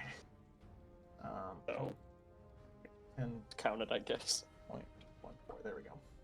Okay, so for the 2 that are still alive. Oh, I see what happened. Yeah, I have a dancing light highlighted right now. Yeah. Okay. Yeah. Don't worry, I That was got me. you. And Pearl. Okay, so I rolled for those 2. So now we just need Bianca, Desmond, and Poe. It's like Did not. I 3 keep clicking times. on it. Yeah, same. Yeah. Oh. Okay. Like maybe I should just do it through my character sheet, not through the macro. Where but... is there? There. Try that. Oh, yeah. Did it roll? There you go. There you go. There you go. Yay! Fuck. Okay. That's fine. And then just Poe. Me SpongeBob boy. Me SpongeBob boy. Poe. Maybe? Alright. Sponge Boy Me Bob is one of the funniest lines in anything ever. I just want to say that. Okay. Trouble is here for the violence. He really is. Okay, I'm gonna roll initiative for you, Evan. Alright, you rolled a 3. Sorry, I suck. Okay, so, with that, it actually works out. So you're, shit. Okay. Alrighty. So, with that, we actually start up at the top of the turn order with Luthius again, and he's going to go ahead and fire 2 longbow shots again. Bop. And bop. That is a... Let's see... Okay, there we go. So that's a 14 for 1, and then another 7, so the 7 misses, but the 14 does hit for 10 points of piercing damage. So Bianca, the one standing in front of you, is also dead. Boom. Arrow flies through the throat, drops down to the ground. With that, he sort of looks to you, nods, and then tucks back behind the pillar. She will also nod to him as he disappears. Okay. Alrighty. So we're doing really well, I feel like. That one that was about to go actually was the one that he killed, so then it comes to Keothi. Nice. Oh, shit! Alright, Should she dodge again? Actually, I don't know why it's missing from her spell sheet. She should have Sanctuary.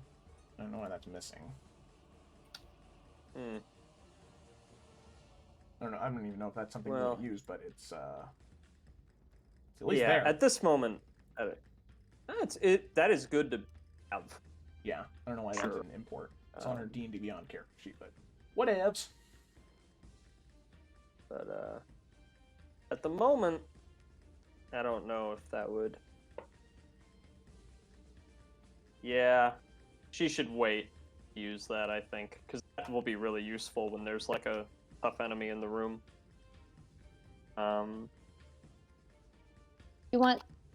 Does she have to touch someone to give guidance? Yeah, you touch one willing creature once before the spell ends. It's right there. Yep. Target can roll a d4 and add the number rolled to one ability check. You know, we're doing all right. She can just chill and dodge. Take care of herself. Yeah, she can. Keothi should worry about herself this round. Yeah, she can take care of herself. Okay. Self-love. Take a me day. Take a me turn. Yeah. Okay. A me turn. A me 6 seconds.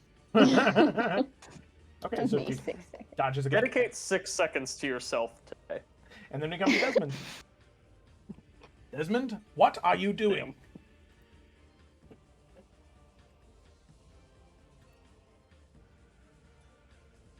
Desmond. Oh, sorry. Okay, so, I am going to, and that sucks. I guess I will bonus action hide.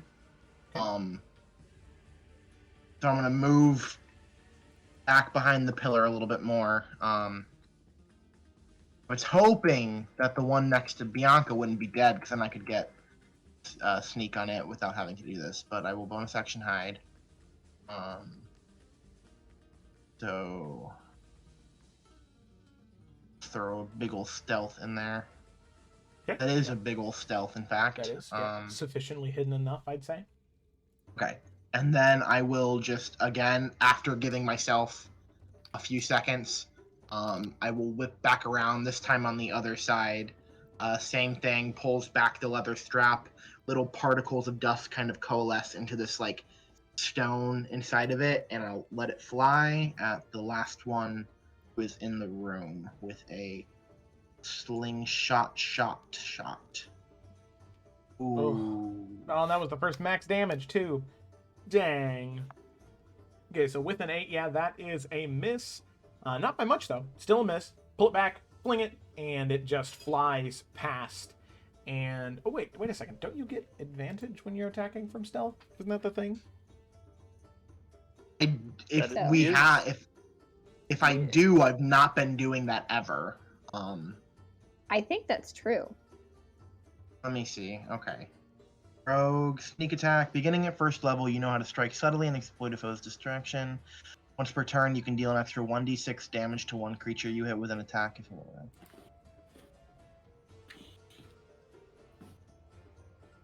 Oh, yep. Your dungeon. I do? Yep. Yeah, allowing you to gain advantage on an attack before you are seen. Well, I've never done that before, but the more you know. Yeah. At least you know now. Yeah. So if you go to the chat and you hover over, okay. Oh, sorry. Oh, wow. Are you kidding me? No. 2 and a 1. that's just the game. The dice saying, yeah, why'd you think you ever could, huh? This is what would happen. And then you rolled a 1 on the damage too. That's just a slap in the face. Like, fuck out of my house. Wow. Oh, for future reference, if it doesn't do that anymore, like if it doesn't prompt you or anything like that, if you go to the chat and you hover over your attack, there's a plus and a minus sign. That's how you roll with advantage or disadvantage. Another way too. So like if I hover over Desmond's, and I click on. Yep. I just wanted to try it. Yep, there you go. So yeah, he would have hit if he would have done it the right way. Yeah. All right, so Desmond, you are still. Wait a second, you're not hidden because you fling the rock and it gives away your position. But yeah, so you tuck back behind the pillar, and then we come to. Not before I shout out, or I will message. Actually, can you use message as a free action? Is that a thing, or does it take an action to use? Message is a casting time. Okay, I was gonna shout it. Granted, I think we're known that we're here now. But I won't do that. Okay. I'm just going to stare at Poe with the eyes that say, "If you let anything hit Maggie, I'm going to be very upset with you." Oh. And then I will duck back behind my pillar. Okay, sounds good. Ishima. Poe's going to hesitantly nod. Poe did not. Ishima did not hear that, so he's gonna go 5 bunny hop over Maggie. Go 15 and strike down at this dude. Take a whack.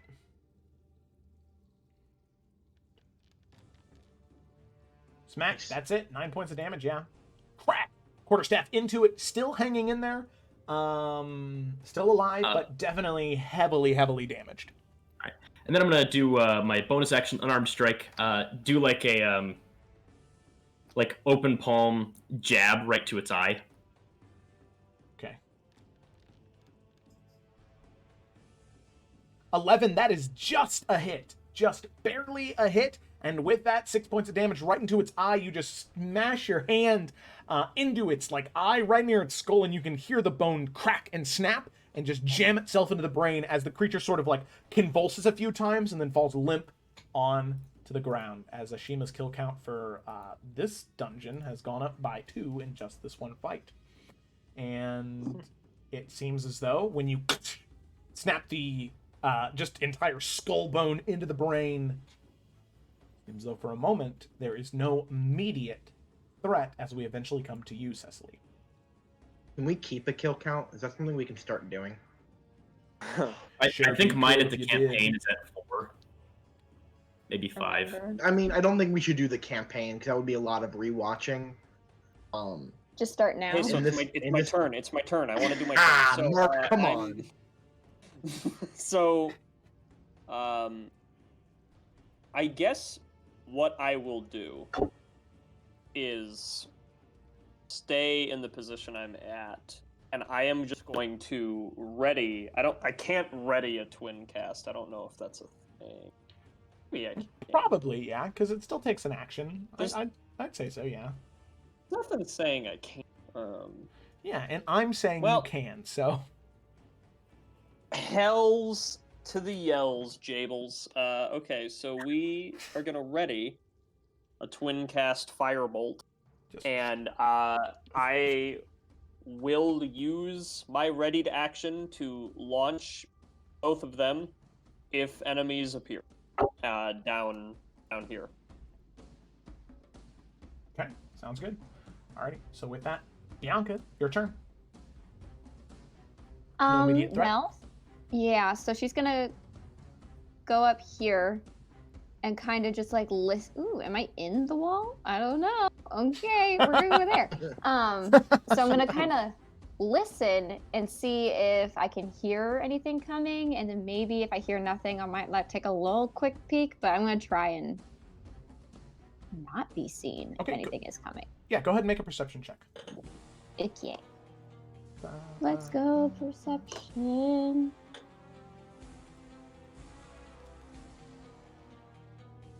$17, nice. Okay, so with that, you are able to hear those heavy footfalls stepping closer and closer. They're quite a ways back right now, but they are getting closer and closer. And you can probably tell that maybe in about 6, maybe 12 seconds, they will be right on top of you. Alrighty, and that is kind of, I'm just going to then say to the group, they're coming. In a not loud, but also not hush, loud enough that hopefully it'll echo throughout the tunnel. And then I will ready myself over here I'm gonna hold my action. Staying out of sight, though. Okay, alrighty. So you hold your action. Are you holding the I'm sword or gonna... the pistol? I'm gonna hold my sword, I think. Because I don't want to make a loud noise if it's not the big bad guy. I think that'd be bad. So I'm gonna hold my sword. Okay, alright. You hold your sword. Poe, we come to you. Alright. Oh, real quick. Sorry, Joe. Can I then as a bonus... Well, is that too much? Because I was gonna bonus action do Crimson Right. No, that's fine. That's fine. Okay. I'll roll my damage. Yeah, roll your Come d4, on. take it away. Give Keothi Roll. something to heal. Give me something to heal. 4 points Oh, of of damage. course I did. Only max damage when it's on me, so... Okay, but I have my electric sword out. The, is it yellow or blue electricity? It's important. It's blue. Blue electricity just begins arcing and sparking off of the blade. Cool, yeah, that like, the rest of the blade being made up just by pure electricity. So with that, we come to Poe. What are you doing, Poe? Alright, Poe can't see anybody, but Bianca told him people are coming, so he's going to go right here, Yeah. and I am going to wait. Okay, alright. Holding an attack action? Yeah, I want to hold an attack action with Glory. Okay, alrighty. And then we come to Maggie. What's she doing? I guess she will hold the help action if that's the thing. So if something comes up, she will scurry around its feet, trying to distract it. And I think that means that the next attack against it would have advantage. Okay, sure. So are you going to leave her, like, right in the doorway then? I will move her, again, underneath Poe's feet. Okay. So just so you know, that means that the creature would have to be within 5 feet of Poe. Like, so that way she could do that. Oh, okay. Well, I'll have her be, like tucked right behind there. here. Okay. Yeah. Yeah. I got you. Head poking out, Yeah. looking Okay. cute as a goddamn button. Oh, yeah. Okay. Am I bait? So with that, Am I? we come to initiative on the 20, and actually with that, Shima, before you can get a chance to move, you can hear I am and bait. you can, not on purpose, but completely by accident, you end up being bait as you can hear those footsteps rushing and approaching, and you can begin to see it peek out from that Oh my doorway. God. Doorway being almost too small as some of the stone has collapsed. The shoulder just slams into it, and the stone flies closer towards you, and you can see this absolutely massive form make its way out and begin slowly, like, stomping, trying to run with this large greatsword in its hand, just dragging it on the ground. And the most peculiar thing of all is this creature it looks decayed and bloated as if it was undead, but it is large, the size of a giant almost. Smaller still, but giant-like. And the most strange part of all is the tattoos. The birthmarks. Almost exactly the same as Keothi's. So, as it stomps and crashes towards you, Ashima, it runs directly where you are, and as it gets there, Poe, you do get an attack of opportunity. Bianca, you're just too far away, unable to get that attack of opportunity, as it's just not close enough. So, Poe, you can go ahead and roll for an attack.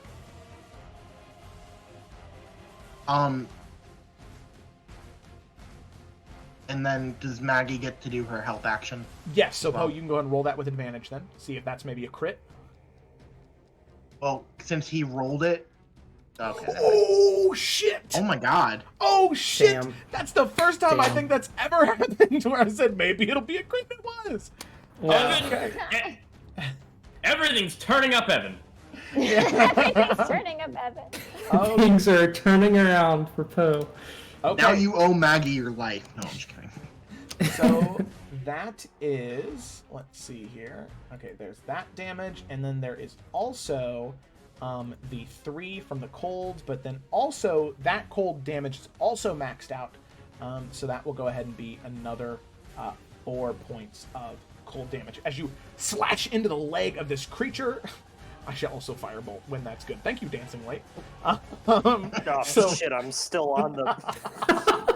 I love that so much. So with that, the blade comes down, slashing into the calf muscle of this decayed giant like Goliath. It does stumble for a moment, but then Poe, it just turns to you. And I'm going to go ahead and do this, but then it is coming in on, like I said, on the 20 of initiative. There we go. There we go. All right. So it slams in, and Poe, since you just attacked it, it is going to retaliate and attack against you. So we just got the 1 attack here as it slams down. Why did it do that? Huh? What? Okay. Whatever. All right. Attack as it slams down. That is an 18 to hit. Oh, that hits. And that is going to be a whopping 10 points of damage. As the weight behind that greatsword comes down and slams into you, you manage to dodge out of the way, throwing yourself up against the back of the wall, but the bludgeoning force of your back slamming into the wall knocks the breath out of you as you take quite a bit of damage there. But that is its turn. It only gets the 1 attack, and then with that it comes to Luthius. And you can see Luthius kind of, nobody's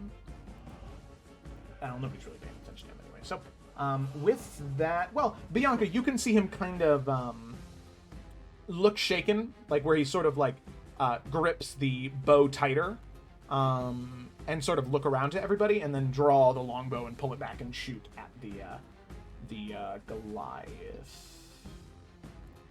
1, 2. Wait, I didn't mean to click that already. That's okay. Oh my god! Shit. Yeah, get it out. Alright, now. well, my firebolt. The other one that I had for Twin Spell hits the floor. Alright. Alright, goes that. Mark, you Cecily is owe scared. Anonymous Donor your subscriction. God. Oh shit! You're right. I Oh, did say shit. that. Oh, man. Oh, fuck. You could try Lucky. Okay. It's not important. It's... Okay, so with that, both of those hit, and that is 12 on the first one and 6 on the second one for a total of 18 points of damage, as Luthius is just treating this Goliath as a pincushion. So with that, Cecily, I guess then your twin spell would go off, so you could go ahead and shoot those both times. Shoot both those twinned... Oh, no. Yeah, I can't target the same creature twice. It has to be 2 separate. I had 2 ready. But so the other one's just gonna hit the floor, and then the first one's gonna hit the ceiling, and she's just gonna say, "Holy fuck!" Yep, just they fly off in separate directions, and then we come to Keothi. Oh, Keothi. There we go. Should heal Alright, Poe well- with anybody. Yeah. Right? Now it's time for her to do things. Yeah, Yeah, it doesn't need to be a big one, but because he's going to be targeted for a bit, I would assume. Right. So, healing word, so she's not up in the vibe. Well, she can cure wounds from a distance, right? Oh, she can. Not cure wounds, healing word. All right. Touch for cure wounds. Yeah. Yeah, that's like, I'm pretty sure the point of having both healing word and cure wounds, otherwise healing Right. word Well, then would it's be also the stupid. action bonus action thing. Yeah. Oh, is healing word a bonus action? I didn't know that. Yeah, it is. Yeah. So, I mean, yeah, she wouldn't be able to get far anyway. She'd only be able to end up like in the middle with her movement. Do we need So- Sanctuary yet? No, because thing Sanctuary, is- you can't attack or it'll end.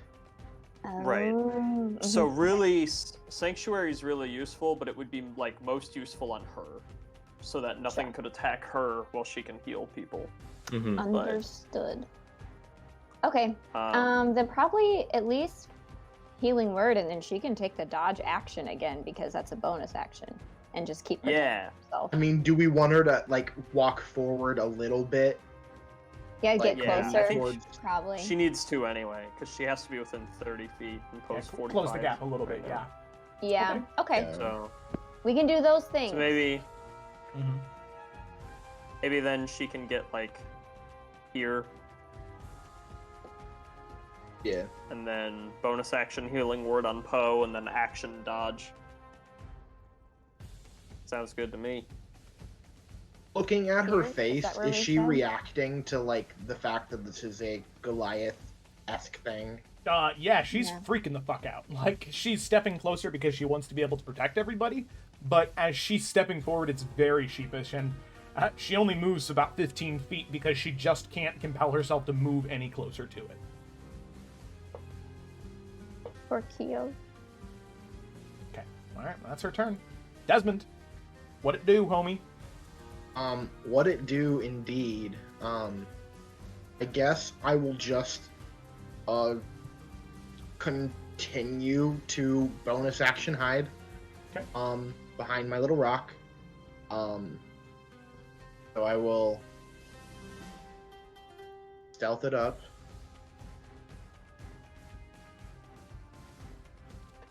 Oh, not great. I'll still get, I won't get advantage, but I will still get sneak attack because it's in melee with 3 of my allies. Correct. So I will go ahead and take a slingshot shot. A shot. Don't throw it away. That's a hit, and hey, look at that max damage on there, and go ahead and roll your sneak attack. Yeah, and sneak attack, and it's +1, because that's of right. my infusion. Sneak attack. Hey, that's pretty good. That is pretty good. Okay, got a 10er on there. It's 10. Okay, yeah, things not looking very good. You're hacking away at it, and it is it's not doing great right now. Okay. Alright, so yeah, slingshot flies back, flies into the stomach, pierces through, and you can just hear this like sickening slurping noise as the bolt, or not as the bolt, as the small stone metal bead slams into the stomach, and just this gaseous air just I have a begins to question. leak out. Does it take a bonus action to move Mage Hand on my turn? Oh, I think so, yeah. Okay. Yeah, Keeping that in mind for the future. Okay, sounds good to me. So with that, we come to Ashima, standing face to face with this thing that is like triple your size. I'm scared. I'm gonna use my quarterstaff. I'm gonna use the end of it to jab him in the stomach. Maybe. 13. That's a hit. Not hard to hit. They're broadside of a barn. Oh, So good. bludgeoning damage. And then just because I want to take him down in this order. I'm gonna do flurry of blows and take 2 unarmed strikes on him. Okay, alright. So and then after jabbing the stomach, I'm just gonna do 2 quick fluid punches into the calves. Alright, sounds good. Nice. Both those hit. Woo! Crack and crack. Oh, wow. Not doing good at all. Okay. So you smack into one of the calves, and then you just crack into the other 2 with your hands. Slice, almost like practically slicing away because of how decayed and just absolutely mushy the flesh is, as you're just able to like whack into it with your hand and almost like lop off pieces just with the pure bludgeoning force of your attacks. Ooh, nice. Yeah, it is not the most appeasing sight. Yeah. And I But also could icky. I as you are like smacking away and cracking, you can see that it's beginning to lose its balance as it's definitely getting near the end of its undeath. But you can see that as you're attacking it, every single bludgeoning blow that you are slamming into this undead practical giant, you can see that there was that gas that was leaking out from the bead that Desmond, the small slingshot ammunition piece that Desmond flung into the stomach, and you can see that as you're hitting it, there are these small, tiny spiders that are beginning to pop out of its skin on its stomach and drop onto the ground and just scutter away from the light, running away from you, not seeming to engage you, but there are just spiders now that are just pouring out of this Goliath's stomach. Anything else, Ashima? Let me look at the. I'm gonna call out to Cecily and say, "Bring the light towards me." Hoping that, yeah, because I'm hoping, I don't know, spiders, light. I don't want them near me. I don't want them near Poe. You know? So I think that might help disperse them a bit more. Okay. Cool. So they don't, I don't know, become a giant spider monster made of smaller spiders.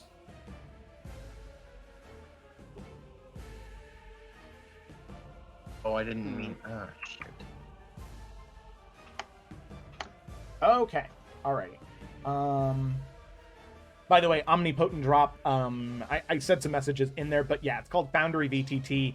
And I use the Forge, which is a server hosting website. So you upload all the assets there and manage it from there. And provided that your players can like watch like Netflix and have 4 other tabs open on Chrome, they can run this program. And it's really cool because you can have like ambient lighting and stuff and ambient noises. It's really cool. I'll talk more about it when I get to the break if you're still here, because I really, really love it compared to Roll20, like a lot.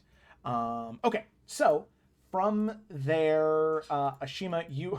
Oh no, why'd you say that, Cameron? Ashima, what did you want to do? You wanted to drop one of the torches, or were you telling people to throw torches over here? Oh, yeah, I was just telling Cecily to bring a torch over, or dancing lights, or whatever. I don't know if you still have like them. Yeah. Near so the trouble here is that I have my mage hand holding that torch, and it costs an action to move a mage hand. It's an action, not a bonus action. Ooh. Oh, okay. Yeah, don't bother That's then. dumb. And then I don't have dancing lights active, so it would be an action to activate it, and then a bonus action every turn after. So Yeah, gotcha. Just hit it then. Yeah, and You're I will good. say, Ashima, from your perspective right now, it seems as though the spiders are not moving any. They get like right out to the edge of the light, so like right here where this little triangle is from where it's formed in the doorway. And you can see that they're not moving any closer, but they are standing right outside of the light, waiting. Okay. Okay. So then we come to Disgusting. Cecily. Yes, it is. okay, so yeah, she's gonna look at this thing and just, oh, what the fuck, and just be like, trying to very calmly make a new firebolt that won't fall out of her hand this time, but she's not calm. And I'm gonna cast firebolt again. Okay. Man, I got firebolt and it just, I feel like a fucking warlock. Cast Eldritch Blast! Oh shit! Alright. Woo, hell yeah, man! Feel like a fucking Never warlock. mind, I'm not upset. I cast Eldritch Blast. Okay, Here we so go. luckily, as you cast Eldritch, as you cast Firebolt, it sort of conjures in your hands, and you keep telling yourself, "I'm not gonna fuck up this time. I'm not gonna fuck up this time." And you do not. As this huge swirl of flame conjures in your hand, for a moment you get anxious because you're like, "Oh shit, this is a lot of fire. This is a lot of fire." And before it grows any further to singe off your own hair and eyebrows, you shoot it out away from you, and it slams into that Goliath and just completely catches that undead form on fire as it slams into the ground. And let's see, that was 19 points of fire damage. That is enough to bring it to 0, but it is so. Oh yeah, that's not. the damage taken. Oh no, luckily, since it was a critical hit, as you slam the firebolt into it, it completely immolates the entire flesh and form, and any of those spiders or creepy crawlies that were inside are just completely burned away, as well as it falls back onto the mass of spiders that were behind it, completely crushing those, as well as it is dead. And now you just have this, like, burning form that is just sitting laid on its back splayed open, completely immolated in flame. Mark, you earned your anonymous sub back. Yeah, whoever the anonymous gifter is, I hope I get the sub. Okay. Alrighty, so there you can see the body just cackling with these red-hot flames around all of you. You can see Maggie kind of shriek away back towards you, Pose. You kind of have to shield your eyes from the intensity of the flame that is coming off of that body. Anything else, Cecily? I'm gonna yell, "Get fucked." And other than that, that's it. That is appropriate, yeah. Okay, sounds good. Alrighty, so then we come to Bianca. Bianca, you see this giant mass fall on its back, crackling in flame, completely squishing some of the spiders that were behind it, and dealing with any of the ones that were left inside the body there. What do you want to do? Sweet. Well, seeing no threat right in front of her, she's gonna do what she did for her last turn and go look around the corner and kind of listen and see, except for maybe a little bit more brave this time. She's not completely hiding. She's gonna kind of stand, I guess, kind of close to it, not on it, but and kind of like get a look, see is anything else coming. Yeah, I would probably say at about that point you could see a second one running there, but then running? just sort of as best it can, trying to get there, but then you can see as soon as that fiery mass sort of explodes next to you, you can see it just sort of stop right about there on the edge of the flame, seeing this other companion of it, some shred of memory kind of returning to it as it just sort of stops, seeing the other giant like Goliath just completely like in flame burning away as it just sort of stops and So it's almost like in shock. yeah, very much so. Alrighty. So Bianca's gonna turn around and give that report. So there's another one, but I think we fucking freaked it out by igniting this one. What should we do?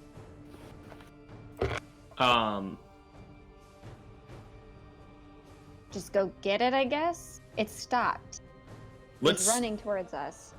Wait a moment. Okay. And then I'll wait here more close to the entrance this time and hold my, why do I keep going in the wall?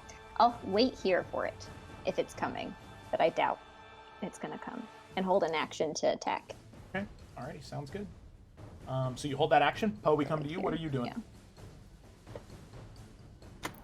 So, how much room is this guy taking up?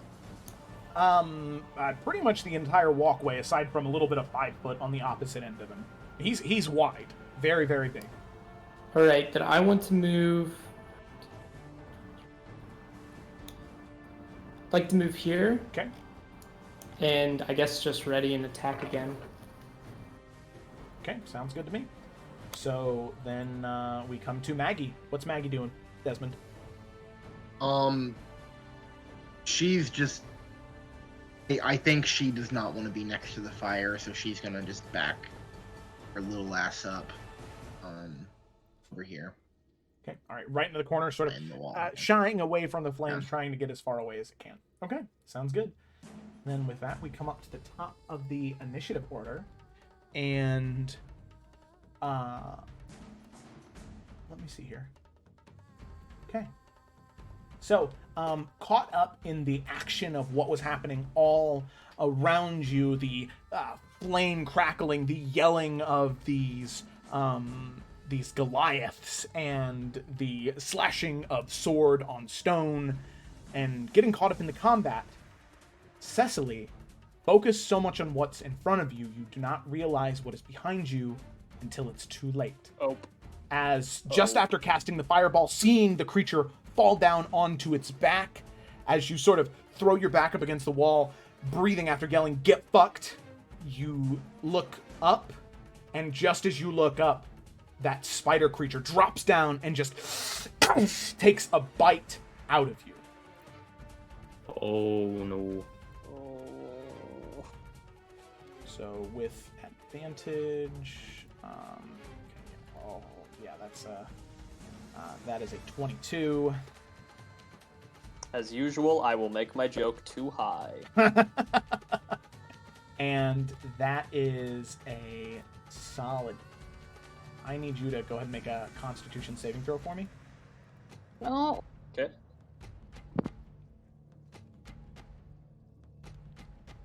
Oh, wow. oh my god. I'm coming. Okay, so with that, you take 20 points of damage. As the bite slams into you, you're able to kind of throw your arm up out of the way so that way it doesn't hit any vital organs, any neck or stomach, but as it pierces into your skin, you can feel it slash past you and that toxin just injected into your veins as you're not able to push it away, and you just feel your vision begin to go fuzzy, and you can feel the tips of your fingers begin to go numb as that toxin courses through your veins, and you feel your head begin to grow light and the world begin to slow around you. And that is its turn. So with that, then we come to that giant, and actually that brings us to this one's turn, as it slams in. It's gonna come up to the door, but it's just gonna stop right there on the edge of the flames, just too afraid to approach any further. So then, with that, it is Luthius's turn. Luthius is going to make his way over here. Seeing the spider creature is going to try and approach, getting about there, and is going to try to take 2 longbow shots. 1, 2. That is a... God. That's a 14 and a 10. Neither one of those hit. Both of them just fly right past it, and he's just, fuck. And as they both miss, neither one hit. Okay, so then that creature already went. That was his turn already, and then we come to Heothi. So with that, that was... what is Heothi doing on her turn? Yeah, I should probably go help Cecily. Trouble is, we are 40 feet apart. Does she have any ranged healing? Yeah, she has healing word. Right. It's not a ton, but if she doesn't want to get close to the spider, she can just get a little closer and then do healing word, which will help. Yeah, I'm looking to see if there's any other better options, but because there is prayer of healing, but that's for a much longer. That's 10 minutes.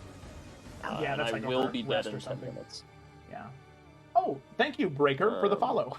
Thanks. Oh, thanks, dude. Yeah, thank you. Maybe because like. Oh. Huh.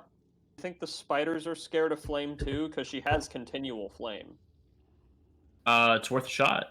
I think so, based on the spiders that crawled out of the belly of that giant, not wanting to get close. Yeah, have her get closer so she can potentially, if you go down, heal you on your next turn. Get you back up. Mm-hmm. But, you know what I'm saying. Right. And bonus action, she can bonus action healing word though. Mm-hmm. Right, so move a little closer. Bonus action healing word, action continual flame. Let me read this real quick. A flame equivalent in brightness to a torch springs forth from an object that you touch. The effect looks like a regular flame, but it creates no heat and doesn't use oxygen. A continual flame can be covered or hidden, but not smothered or quenched. Okay. Where do we want this flame? Here? Wait, I can't ping. Yeah. Well, she has to touch an object. Yeah. Well, how far can she? How far is her movement speed? 30. So can she touch something and throw it at it? That's true. That's an idea. Yeah. It has her eating. I don't think she has much else. Also, another idea is she is walking past one of the actual torches if she just wants to grab it. Yeah, it's a free Oh, action to that interact just with makes the something. most sense. Yeah. Yeah. This makes the most sense. Okay. Yeah, we don't even need to cast Yeah. Continual Flame. She can just, like, use her action to try and chuck a torch at the spider, maybe. We Yeah. have a giant undead bonfire going on as well, so we got plenty of light. Yeah, I think we'll be fine without this torch. Yeah. Joe, is that bordering too close to harming a creature? Let me see. Roll a wisdom check for Keothi. Okay. Yeah. So I don't want her to, like, catch the thing on fire, but... Well, I mean, We do, but you she do, doesn't. but like, you know. Sorry, I didn't want to, I'm dying, but I didn't want to, like, you know, make you do anything that you'd be uncomfortable doing. No, she's going to chuck the torch right directly at the creature's face. Okay. Woo! Well, woo for now. We'll see how she feels later. Okay. So I she can think get she's up going to be here. very upset in general. Okay. So you can see her as she's just sort of like beginning to let out this like cry, this like almost like war cry. She runs past the torch, grabs it, and just with all of her might begins to throw it towards that spider creature as it twirls through the air. Let's see. Go ahead and make a strength check for Keothi. She's just no dexterity, just trying to throw it directly at the creature.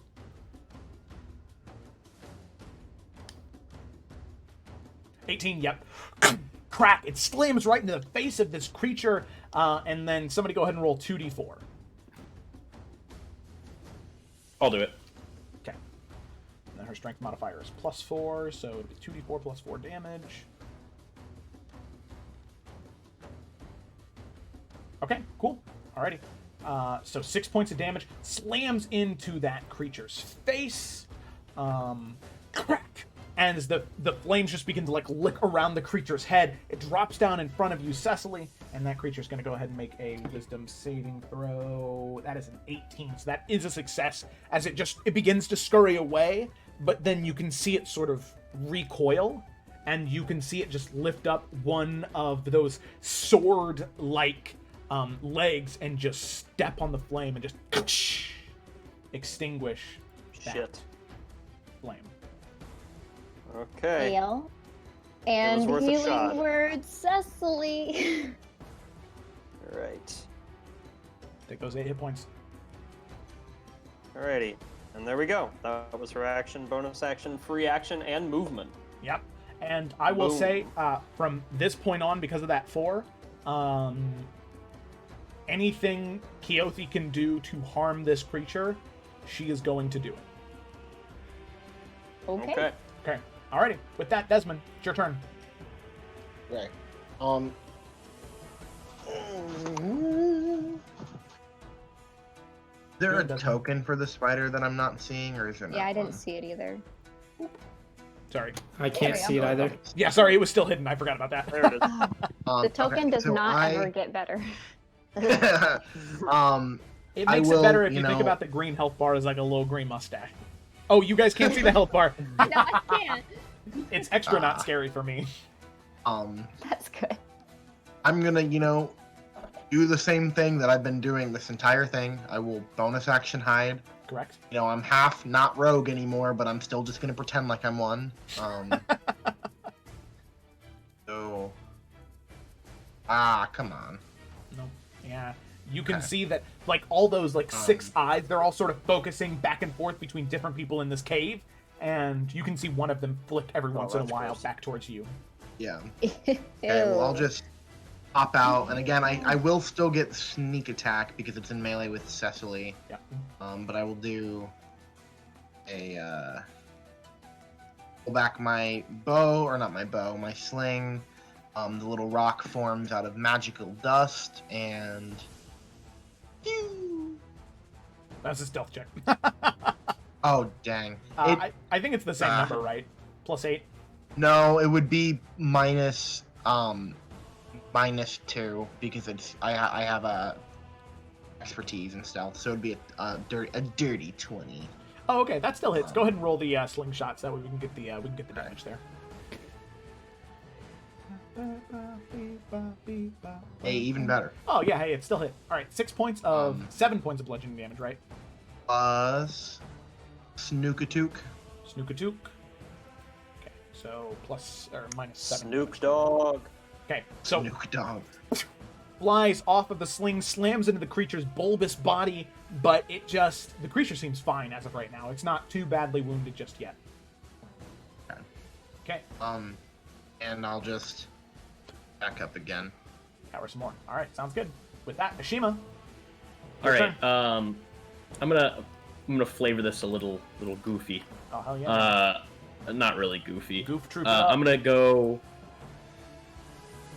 30 feet yonder, and up here next to Cecily, and I'm gonna do flurry of blows first of all, but I'm gonna smack the big spider guy with my quarterstaff first.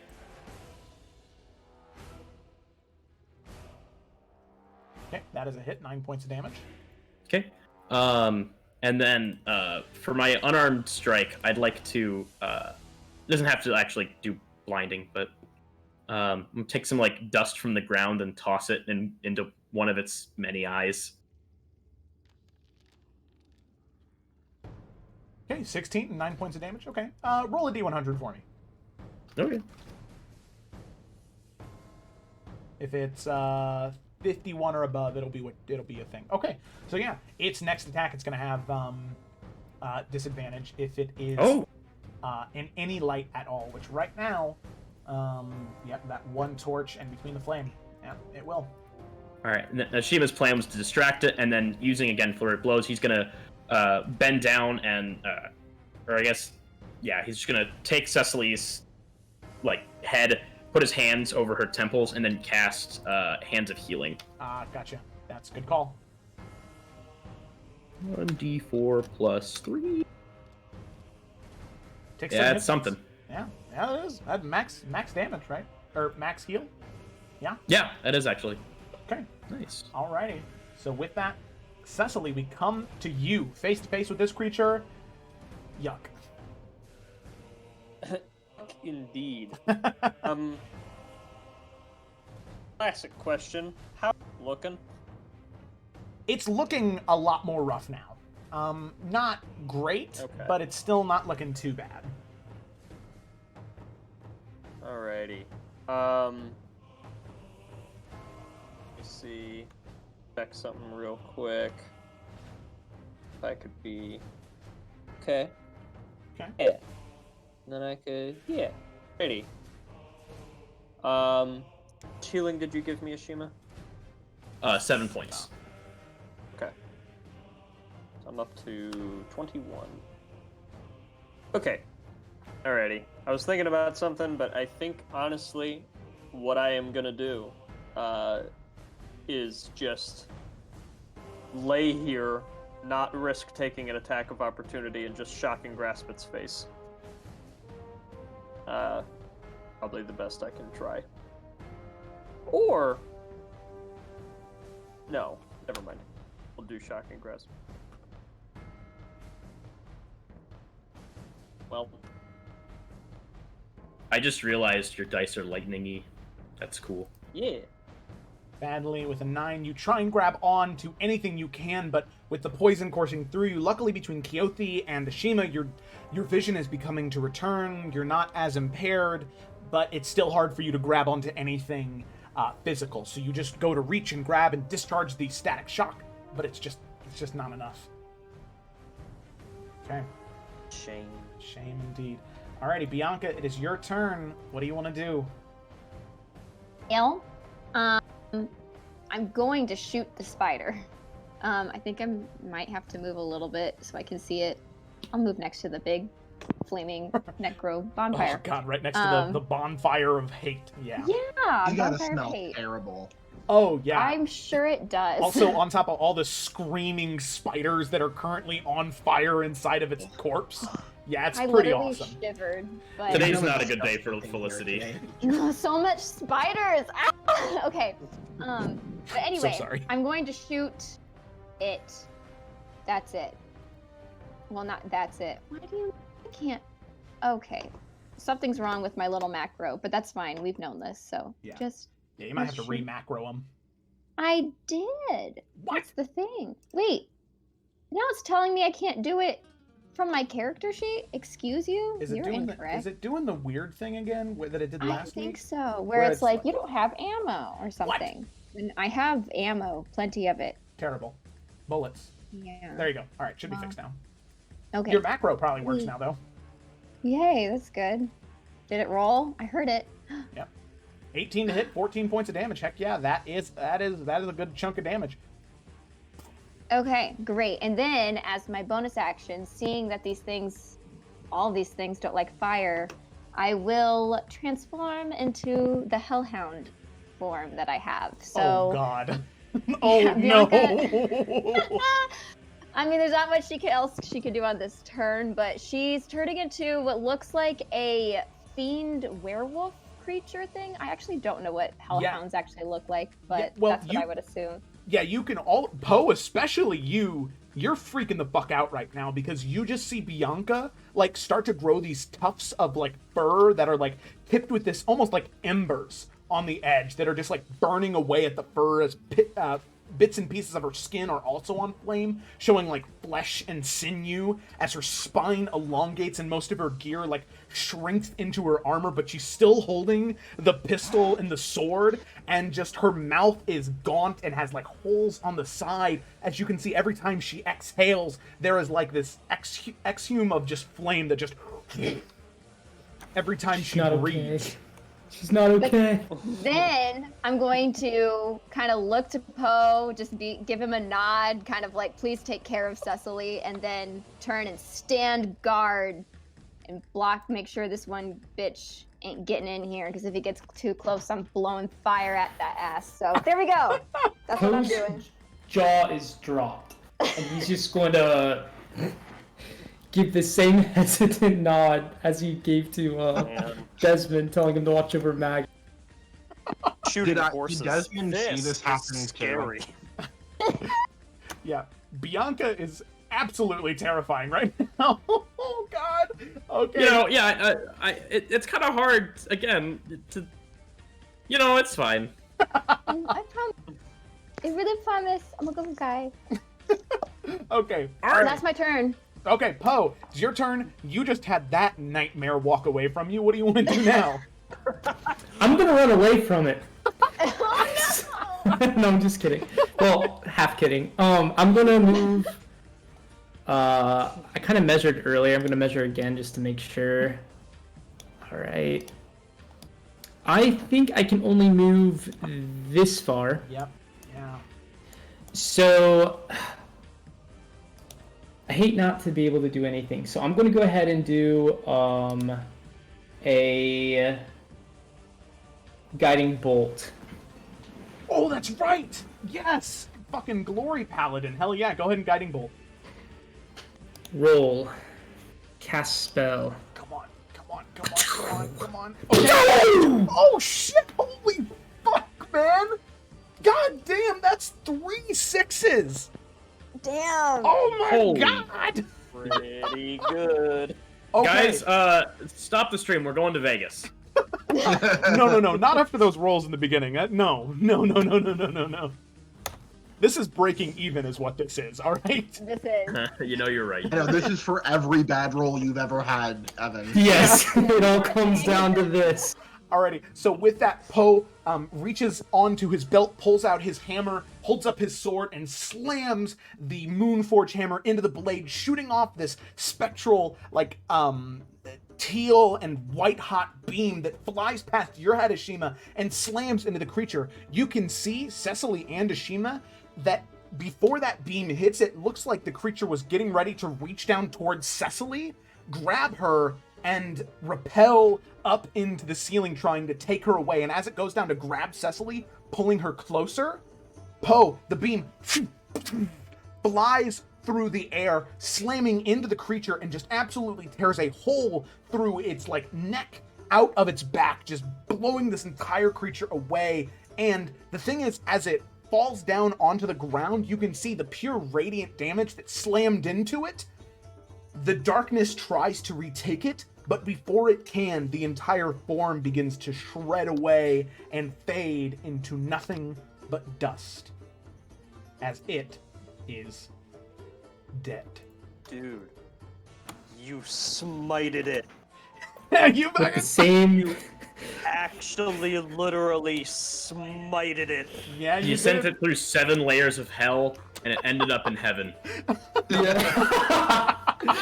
Yeah, with everything that happened, Poe's jaws dropped even further than when he saw Bianca, and he's just looking at his hammer and sword like, what the hell?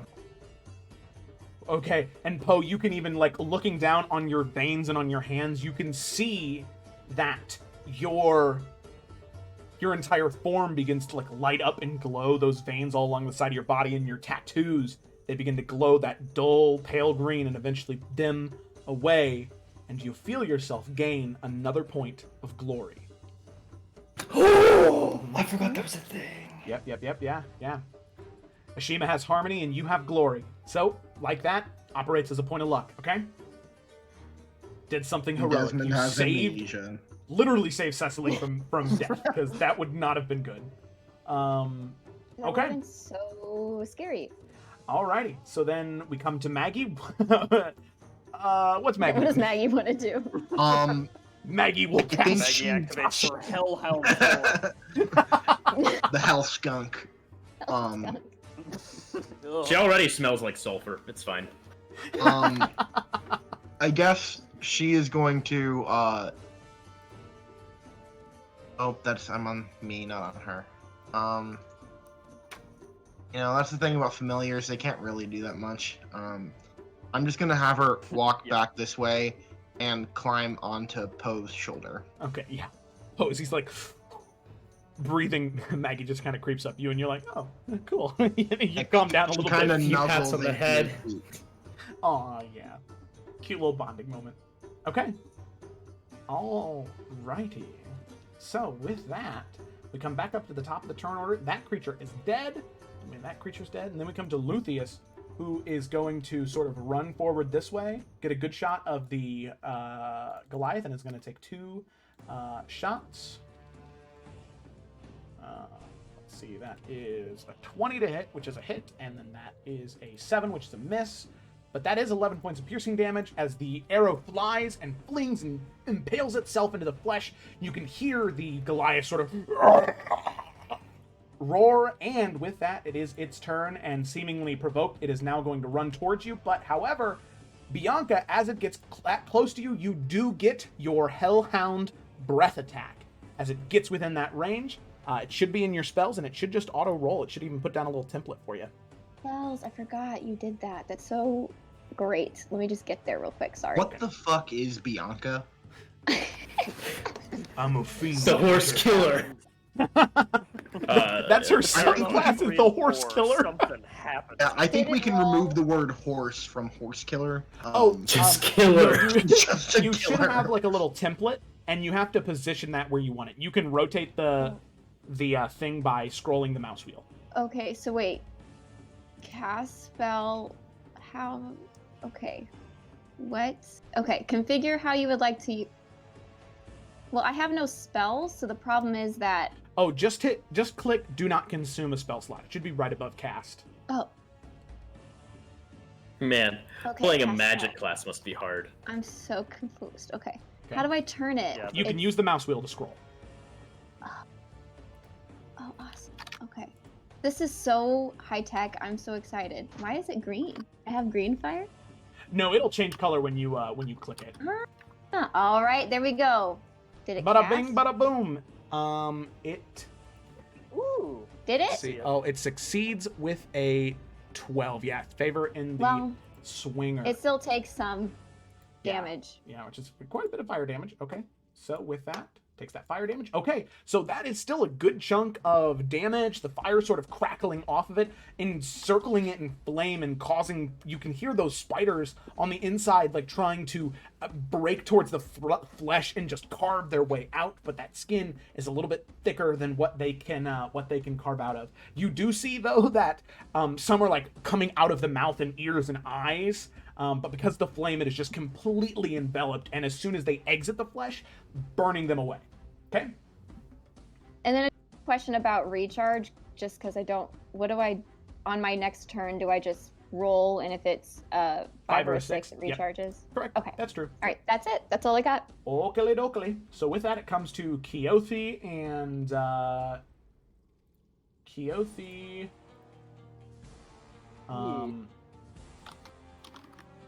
wants to get... Oh, wait a second. It's still its turn. That was just your reaction. Oh, yeah. Yeah. Whoops. So it's going to take another step closer, and it's going to bring that greatsword down on you. Attack. That is a 24 to hit. Yeah, I guess. And that is going to be a whopping, let's see, 20 points of damage as it just crashes down into you. You can feel that like thicker hide of the hellhound's like hybrid form absorb some of the brunt of the blow, but it is still quite a bit of damage for you. Yeah, that's quite a bit. I would agree. Okay. But then Wham. There the- we go. So now it's Keothi's turn, and Keothi, well, she has the movement speed, so because of her emotional state, she's running up there. Whoa, that was weird. Anybody's boundary just freak out, or was it just mine? I think it was just yours. I think it was just yours. Oh no, I've been playing for too long. It was like, how dare you do this? How dare you do a thing? How dare you have fun? You are awful. Terrible. Whoa. Okay, loading cave system. We're getting there. Oh my gosh. All right, there we go. Woo. Woo. Cool. All right. Ladies and gentlemen, we made it. Okay, so there it is Keothi's turn. So Keothi is going to... she's going to go ahead and use... Let's see here. She's going to go ahead and use Inflict Wounds on it. Okay. You didn't want us to make that decision. That's something you wanted to do? Yes. Yeah. Okay. Because right now she is just trying everything in her power to hurt this creature, and she's going to cast it at 2nd level. Oh no, I feel like she's going to have emotional turmoil. Okay. So, 2nd level, let me make sure that is public roll cast.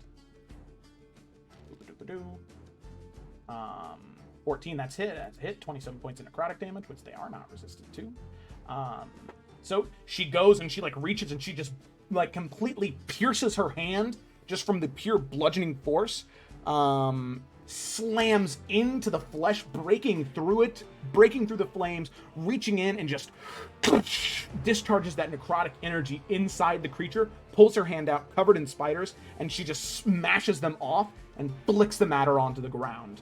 And just stands next to you, and she's still taller than you, Bianca. You're just a medium-sized werewolf. She's still much larger and much wider and much angrier than you are right now. She just raged as a cleric. Okay. Inflict Wounds is such a cool spell. Yeah. I just like the idea of it. Oh, me too. And with that, Desmond, it is actually your turn. Okay, well, I guess again I will bonus action hide. Well, actually, how much?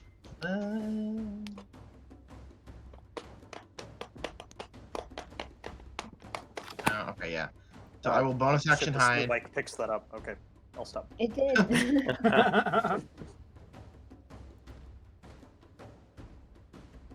Okay, that's a good stealth roll. Okay. I am vibing. And then I will.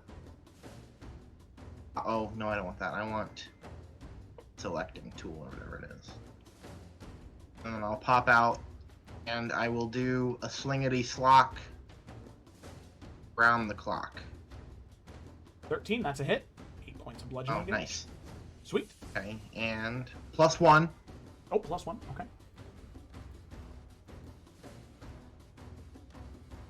+8 for the...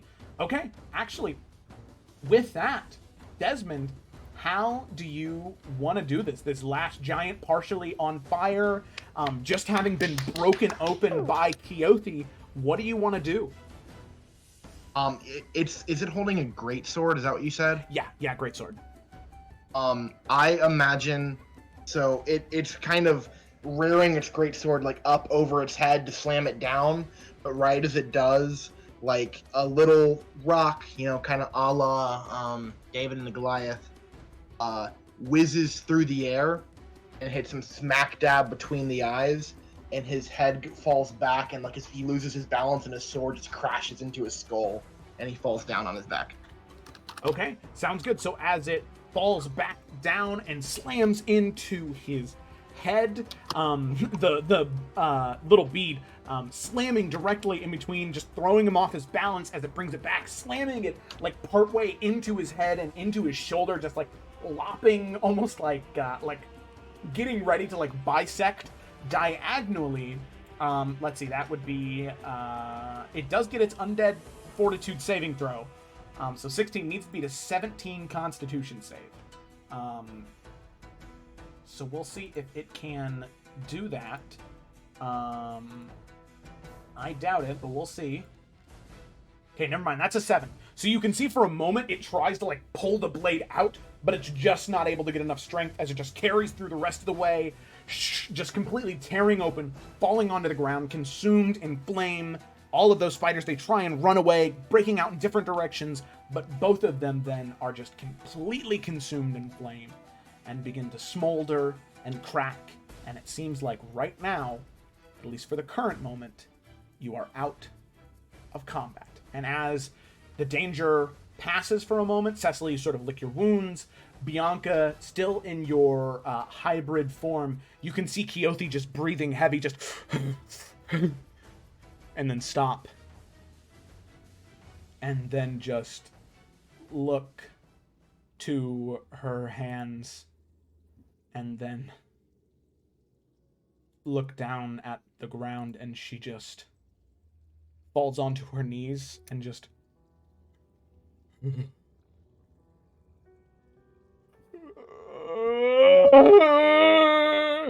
and just begins to yell. And as she falls down and just holds her hands to her head, like pulling at her hair, that is where we're going to go ahead and take a break.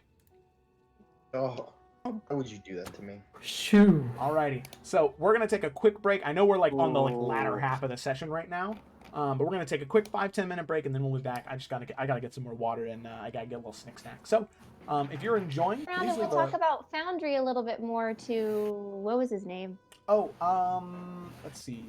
Yeah. Omnipotent. Breaker? Bella's still here. No, Omnipotent Drop was the person asking about Yeah, Foundry. yeah. And then Breaker, you're just a cool person anyway. We've Thank got you a for lot of joining. new people this session. It's been awesome. Thank you for joining. Algorithm has blessed us today. True. We'll be back though.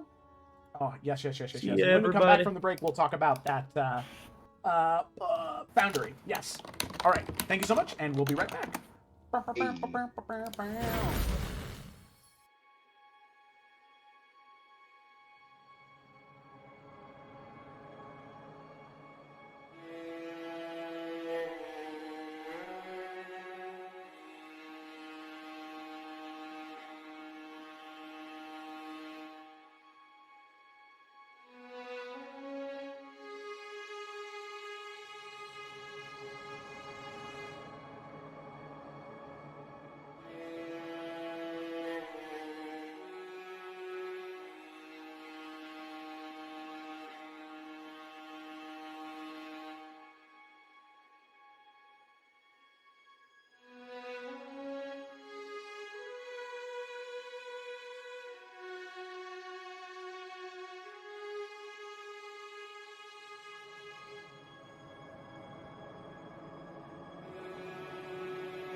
All right, hello everybody, and we're back. We are back. Yeah.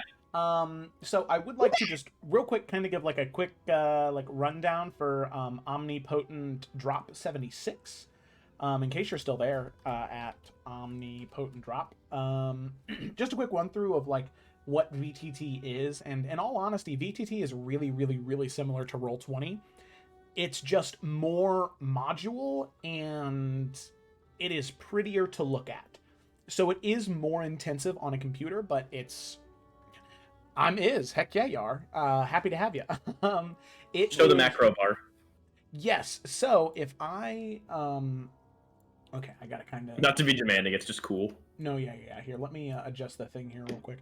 So if I'm a player, what I can do is this like thing right down here at the bottom, which looks very similar to if you are playing a MMORPG or something like Diablo. What you can actually do is you can program macros into the program. So let's just say I'm playing as Alex Silverfoot, one of the characters from the Explorers of Etheria campaign, which streams on Fridays.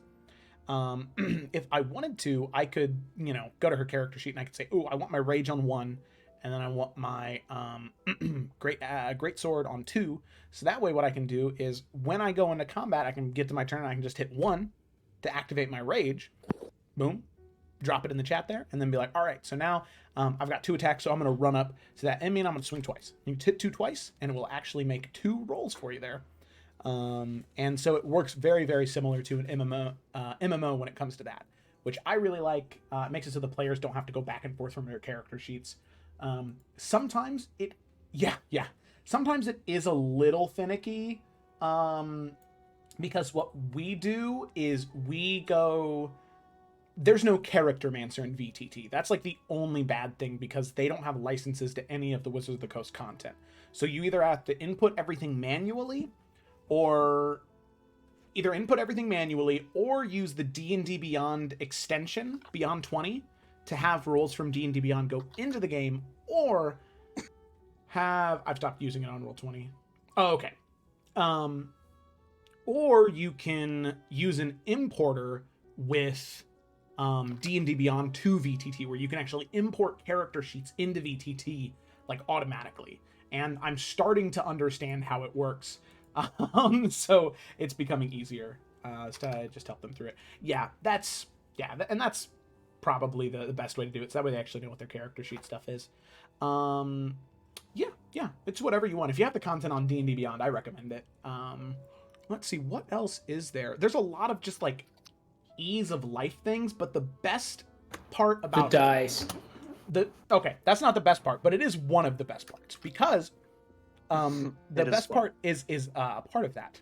Let me say part a few more times. So you'll notice here is there are core settings, system settings, and then module settings.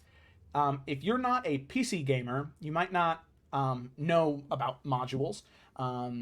But pretty much in a lot of video games that you can play on, Steam or wherever, you can mod them. And people can submit custom content they've made, and you can install. Hey, there you go. So you know what a mod is then. I just didn't want to make any assumption. But people on this software have made mods, and you can install them into your game to really customize your game how you want it to be. So, I've got a lot of them, where like I like having to keep track of time in my world, because I have a calendar and I have holidays. So I have this about time thing that keeps track of time for me. I have a character sheet that makes it look like Roll20 as opposed to VTT. But I think my players' favorite things, and I'm sure they'll agree with me, is this thing called Dice So Nice. Which Dice So Nice is what Evan was saying, allows them to customize their dice however they want. So you can, change what you want the dice faces to look like, whether you want them to be like dots, or whether you want it to be the Foundry style. But if you have it to standard, you can change the font on your dice if you really want to. You can change the texture, so you can have something like lightning dice, fire. Yeah, and then let's see, you can do fire here, and then we can do auto, and we can have it be chrome, which looks pretty cool, or we can have it be glass, or metal. So it is, the nice thing about VTT is it is a one-time buy program. where you pay $50 for the software, and then your players don't have to pay anything. It is just for you. You pay for it. The only thing is you host the server yourself on your own computer. So that means you need to have some knowledge of how to set that up. I don't, because I like to consider myself a computer person, but I'm also kind of stupid when it comes to stuff like servers. Also, the internet upload speed at my apartment is trash. If your computer can handle it, sure. I sent this in earlier, but I use the Forge, which is a server hosting website where pretty much it works with Foundry. They're like partnered with Foundry, and it says that if you can't afford, or if you can't do that, host your own server, you can do it through us. The server will always be online. You can always come to it. All of it will be stored on a cloud. And you can invite your players in, and they can log in whenever they want to. The only downside to that is that has a monthly subscription fee. So, if you're trying to get around the whole Roll20 monthly subscription fee to like have all your storage, you kind of need to host it yourself to get past that. I can't, because my internet upload speed is just trash. So I need to use a server hoster. But I like the program so much, I'm willing to pay the extra per month on top of paying the straight $50 for the program. But yeah, so I don't know. I think that's about it. Do you have any specific questions? Like, I can maybe answer one or two before we get back into the game. I'd be more than happy to answer them. I maybe should, I would look into... Oh, that's a great idea, actually. I didn't even think about that. No? Okay, cool. I just wanted to be sure. Oh, yeah, no, and I was happy to help. I think it's such a cool program, and I think that it really, really helps with, like, immersion, because one of the coolest things is you can program ambient sounds. So, like, if you place a sound, like, on a fireplace, and you say, I want this to be a fireplace crackling, the closer your players get to that sound, the louder it will get. And if they're not standing anywhere near it, they won't be able to hear the sound at all, which is very, very cool. And I really, really enjoy that.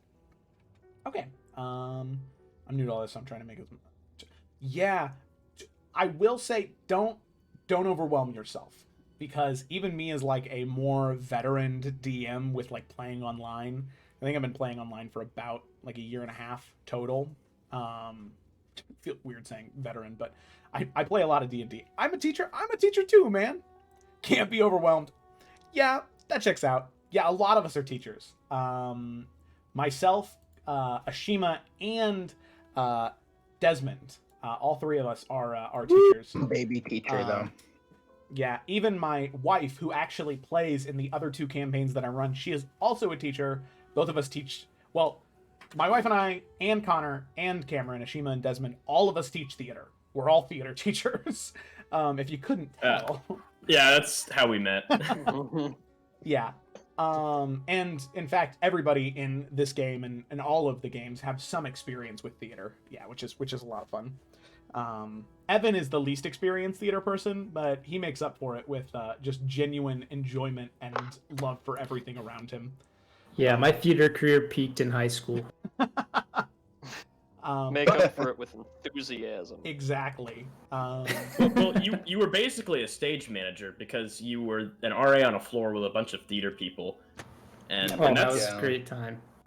That's all that, Theater teachers just get people to play D&D. I swear, my friend who's a theater teacher got me to D&D with his first DMing campaign. Yeah, that's true, man. That checks out.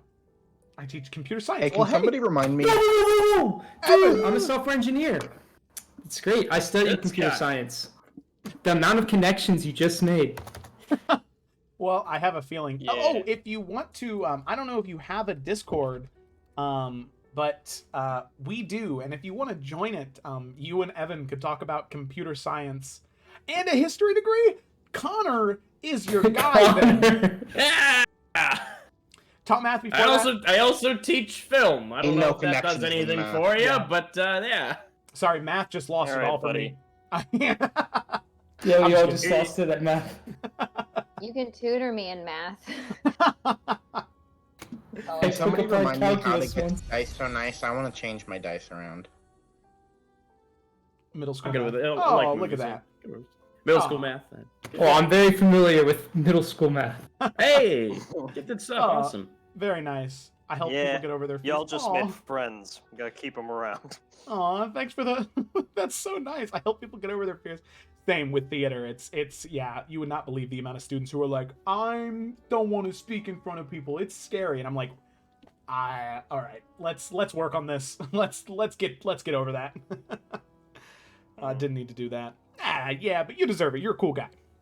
That way, you can use my face as an emote. Look at that. That's what you just got access to. Congratulations. Oh yeah, I forgot we had those. Yeah. I'm a tier 3 sub, so I get myself as Santa. Which When are we getting the trouble emote? the trouble emote? I'm tired of spamming this cat. I need the right cat. I know. Yeah, I will definitely be uploading trouble sometime tomorrow. I think before Athera. But okay, so Sweet. omnipotent drop. You're great.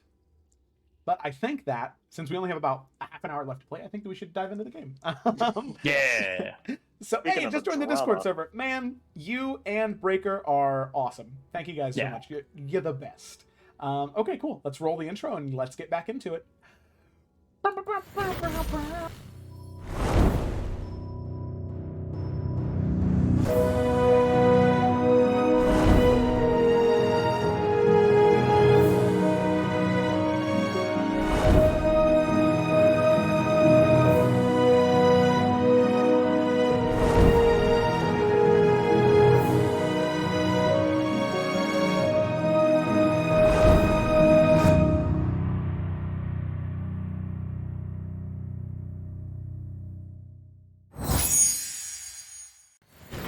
We're back. Turn back. Alrighty. So with that, This is war. This is war. let's go ahead and dive back in. So, going in combat. Picking up where we left off. Picking up from the ashes. Last we left off, coming back from our break, all of you have been knee-deep in the darkness that exists within these ruins underneath the echo of Coldober Keep. A fortress that was built and constructed in the middle of the woods of Belliclara, the Evergreen Expanse. All of you coming here as helping friends you made along in your travels get back safely to their allies, their friends. Now, having bigger fish to fry, you delve deep into this decrepit crypt, hoping to find answers related to this Dark One cult. As you make your way through combat after combat, you show your worth as adventurers, warriors, and as heroes, protecting your friends, standing darkness and death in the face, and saying, not today. However, along your journey through this crypt, you've started to notice a couple of things.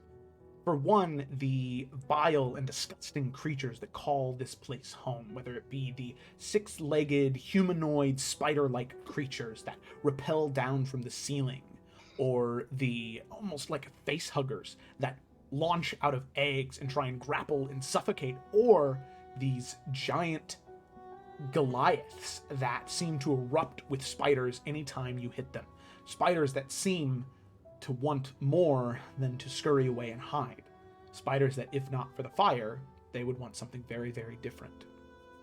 Luckily, however, through combat and through a really good strategy of funneling enemies through, you managed to come out on top, no allies going unconscious. However, during that fight, two things you noticed. Bianca, I messaged you one of them, and the other is Keothi, your Goliath companion, a sweet woman, a Goliath with a thunderous, deep voice and a love for knowledge and peace, having sworn an oath, as you know, to not harm anything, to uphold the sanctity of those vows, as is all who are members of Clan Anakalathai, the same clan that she hails from. However, in a moment of what she would consider lapsed judgment, she threw her vows off to the side, thinking Cecily might be in danger. and she was willing to harm a creature, and then seeing Bianca maybe in danger, running towards one of those giant Goliaths, her own kin, it seems, and piercing through their flesh, casting a spell, inflict wounds to actively try and destroy and break apart that creature. Tearing it apart, Desmond, you finishing the job as soon as the dangers of combat seem to have passed. That's where we're going to jump back in as she falls onto her knees and just begins to cry and yell. And she grabs onto her head and just pulling at her hair, and she just says, "I do not deserve this. This is not right. Why?" Okay. Well, Bianca, or at least all Bianca was going to do, was drop her fiend form and then hug Keothi. Just kind of as best she can. And clearly Keothi's much bigger than her, but Bianca's just going to give as much of a like caring, consoling hug to her. Bianca, as you do that, Ashima was storming over with a face like a sour grape. I mean, he's normally like smiling or aloof, but it's very clearly anger. He's gonna step to where you can see him, but Keothi can't, and he's just gonna point his staff at you, and then return it back to the ground. She's just going to look at you confused. Okay. Bianca, I'd like you to make a persuasion check for me. She's not very persuasive. Make a hug check. Make a hug check.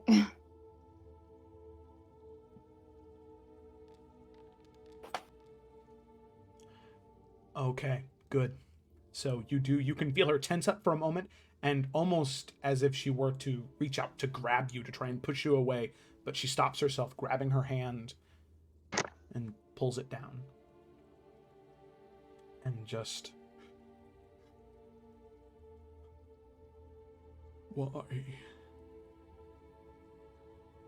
Why is everything here so terrible? These are my people. Who did this? Why is this happening to my people?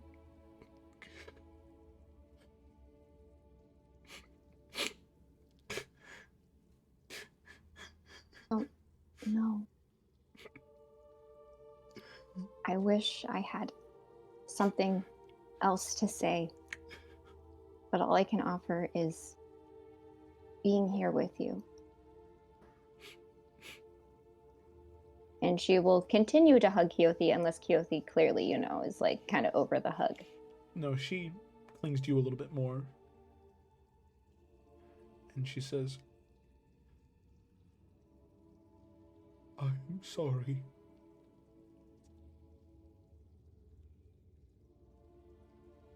Don't be. I'm sorry because when we leave this place, I must return home. My vows have been broken.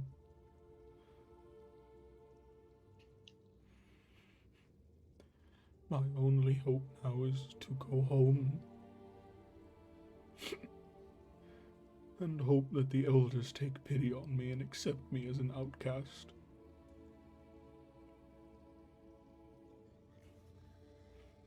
That is the way. Cool. Learning that knowledge, Bianca has nothing else to say but to hug her tight. Okay. Wait. Cecily will approach, and she's upset. You just help save our lives. Are they not going to get that? It does not matter to them. Even the greatest action that one could take. It was not my job, it was not my duty, was not my oath. My oath is to heal and to learn, not to harm and destroy. I am Anakalathai. I am not Shaikian. I do not fight. I do not fight. But these things destroyed everything else. What does it matter at this point? They're fucking shadows. They're nothing.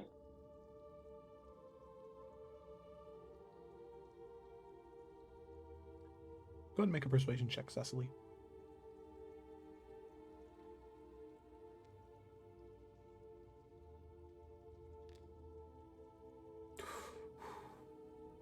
Okay. All right.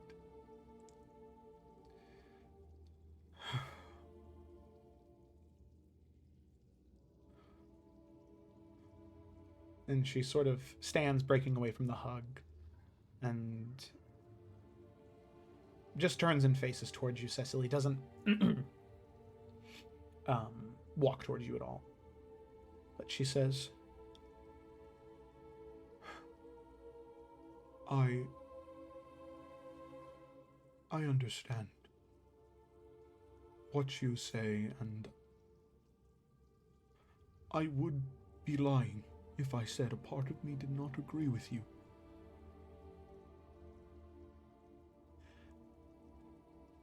But a vow is sacred. It's not just a vow to my clan or to the elders. It's a vow to myself and to the Mother of Mountains. A sacred vow. And I hope the elders take pity. Ashima will kind of lean on his staff a bit and say,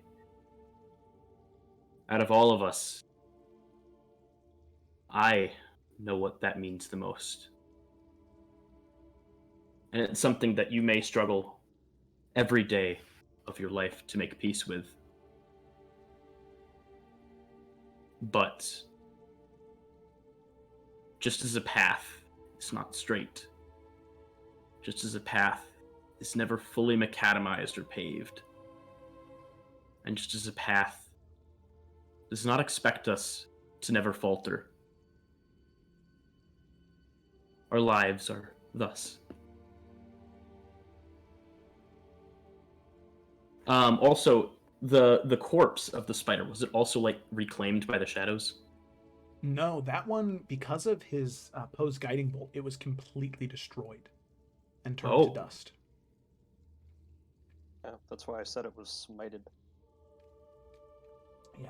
Yeah, I didn't know if like the ashes were like scooped up in a shadow dust pan. But furthermore, paths have divergence. Something that I have learned and taught all my life. All my lives.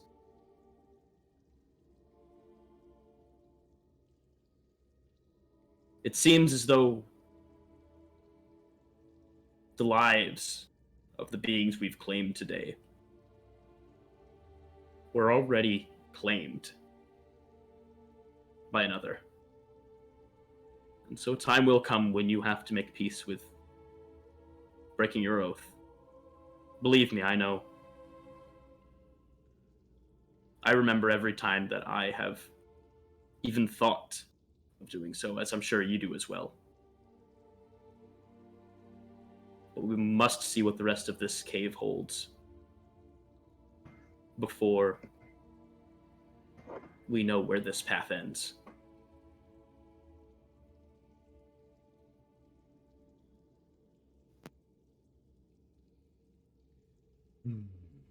You can see her exhale.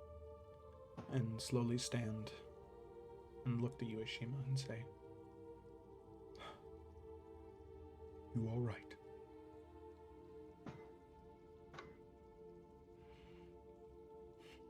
I am sorry for my outburst. But thank you all for caring. You said there was a glimmer of light indicating perhaps more Goliath civilizations, perhaps even one clinging to life. Yes, Would there was one. That house, it glowed brightly as if they were still alive, yes. suppose we cannot be sure, but would undeath prolong that energy? Let's see her kind of think for a moment. Think of that. Okay. I do not think so. Hmm. Typically, our kind are not turned into these things, And she, at that moment, kind of takes a few steps away, getting over the uncomfiness, and says, "No, when that happens, the soul is lost, destroyed. And there is a soul yet to be reclaimed here. If you must return, we won't send you alone. That is a vow I can make.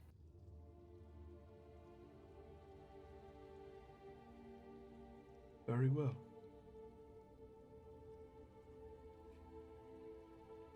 Very well.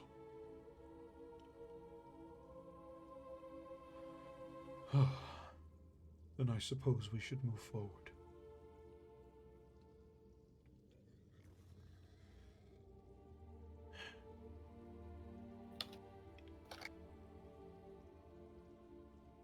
I hate to ask, but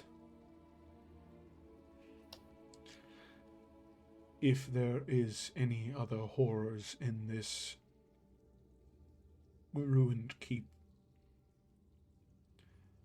and should I need to defend myself,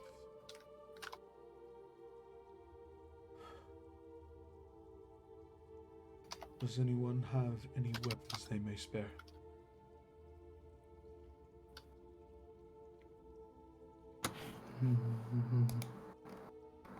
It's not Can much, we- but I have this, and I'll hold out my dagger for her. Do you actually want to do that? Just because you did one thing once doesn't mean you have to keep doing that thing.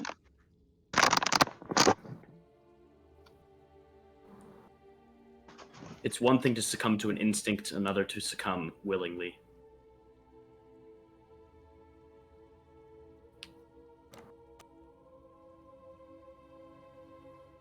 I do not know. I have never felt this way before. I have felt fear, and I have felt anger. I felt joy, and I felt sadness, but this is something I cannot place, and seeing and looking down at the crackling flames of the undead Goliaths near the group of you,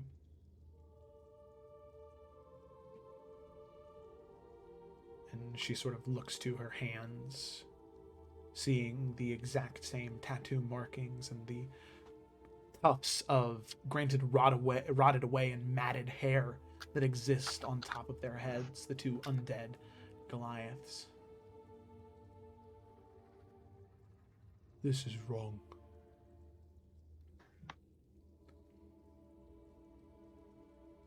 And if the elders see it as wrong,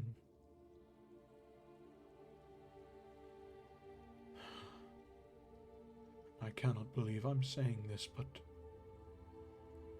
maybe Cecily is right. Maybe action is needed.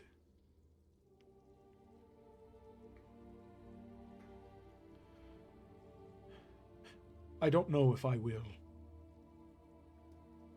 But I would appreciate having the option at least.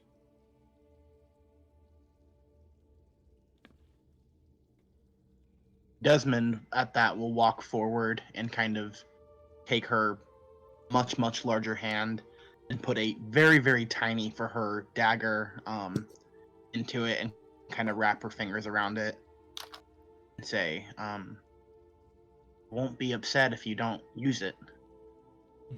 Just hold on to it for me, at least. And he'll take a step back. Okay. And she holds on to it and says, Thank you. thank you. And we will go ahead and sort of tuck it into her belt and keep it on her person.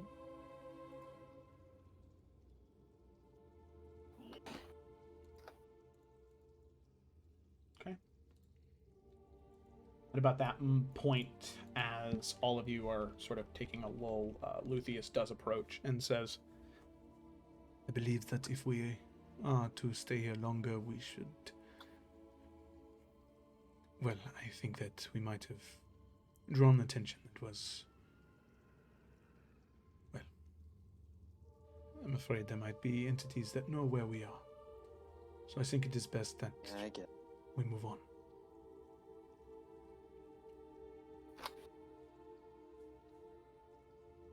Well, guess we should find the second chest up here. Right? Yes. and as you say that, Cecil, he does move over towards you slightly as everybody's sort of making their way past the corpses, and he just kind of puts a hand very lightly on your shoulder, Cecily, and says, I just wanted to make sure that you were okay. And she'll instinctually recoil a little bit from the touch and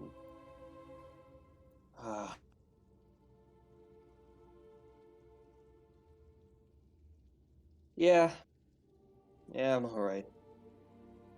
Well, you are braver There's than been a me. lot of yeah, we've seen a lot of shit these past couple months.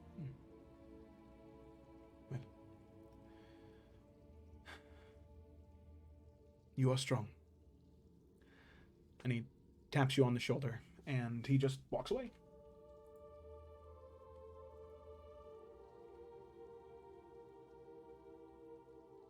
Begins to make his way through.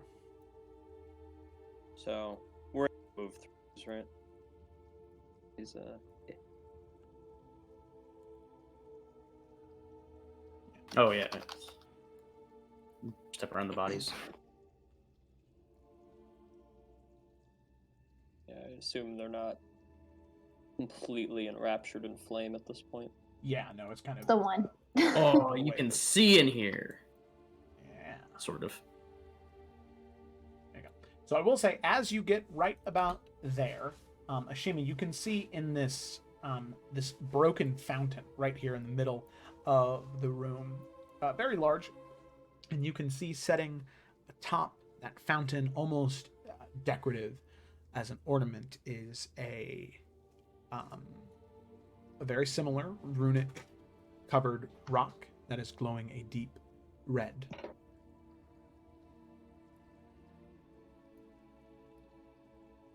Can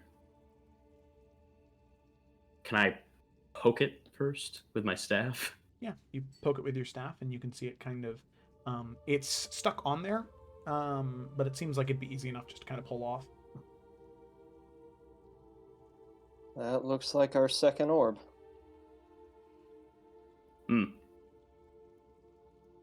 Could someone taller reach in and grab it? I can do this. And Keothi makes her way over and steps into the fountain, completely bone dry, grabs onto the rock, and lifts it up. Holds it in her hand. Okay, I didn't know if it was like elevator or anything. Just being safe. Yeah, no, yeah. It's definitely elevated because this is a fountain made for giants. So yeah, she just have to reach a little bit, pull it down. You would have had quite the time getting up there. Yeah.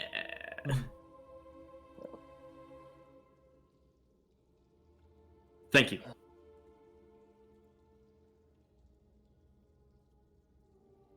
Of course. Well, She kind of tucks it into her bag. suppose we should press forward then.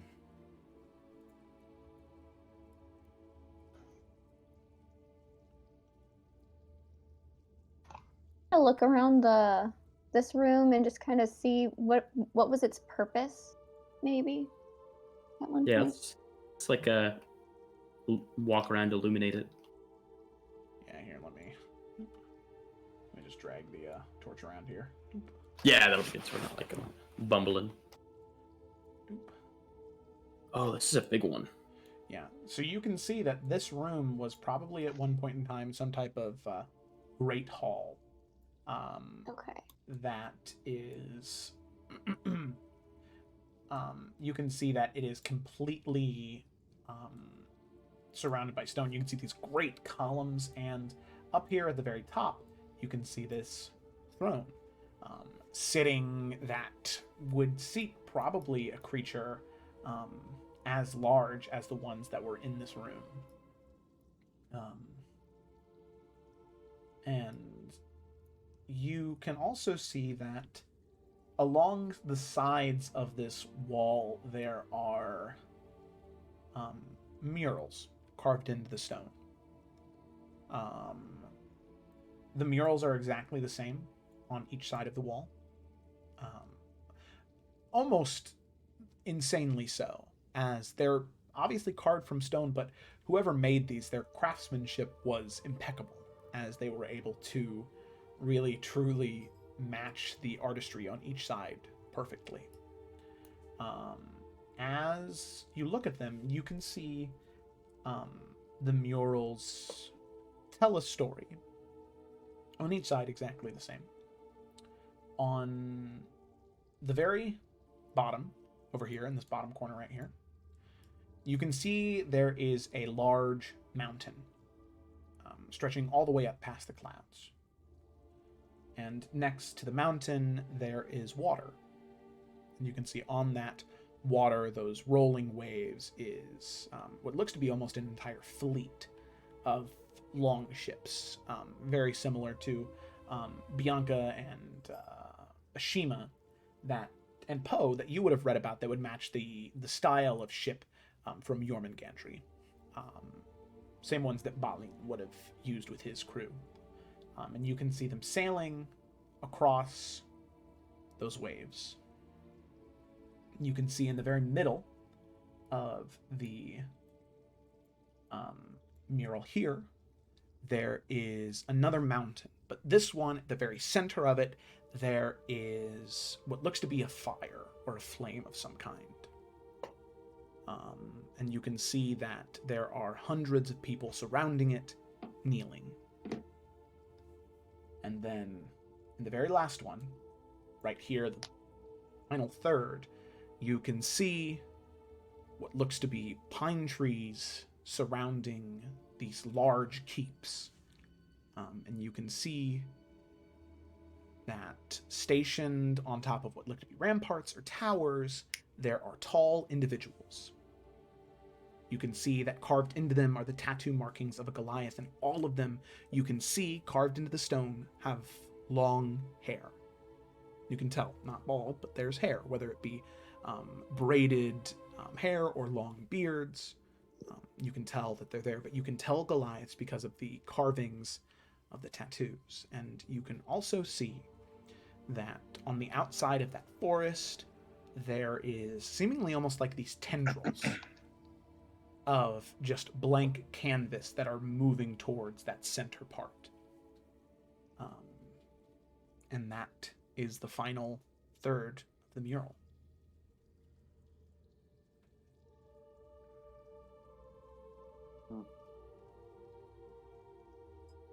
Oh, I will say the only other thing that you would catch is that anytime you see a Goliath individual, on every single one of them, just a testament to the stone carving, they have that same symbol, that fourth unknown symbol of the raven's head.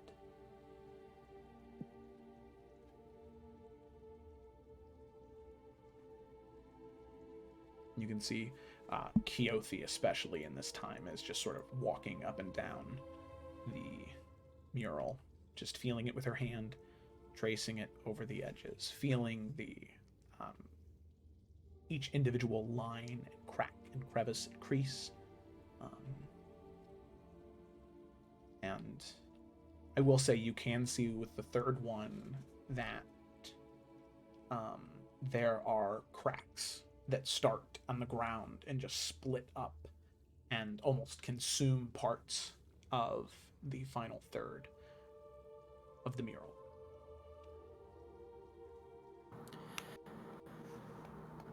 Poe's gonna kind of follow Keothi as she's tracing down the path and stuff, and especially when we get to the final third, he's gonna...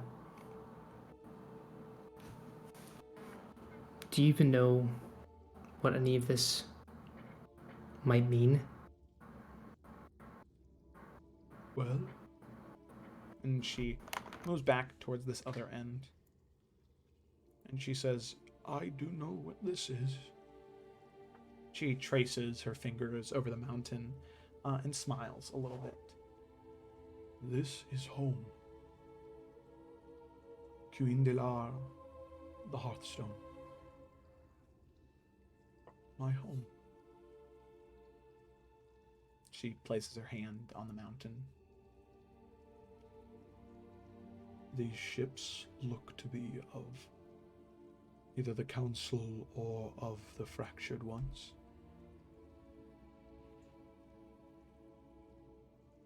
This here is another mountain.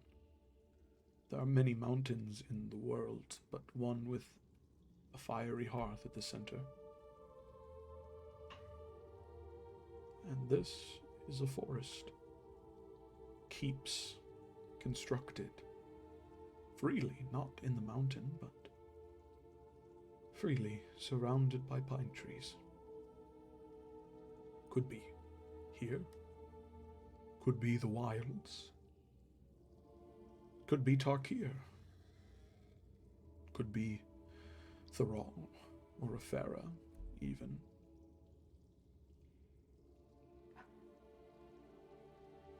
I don't know.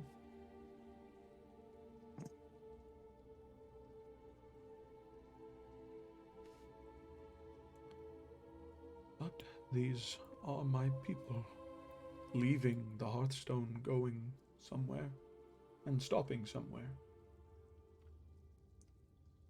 But they...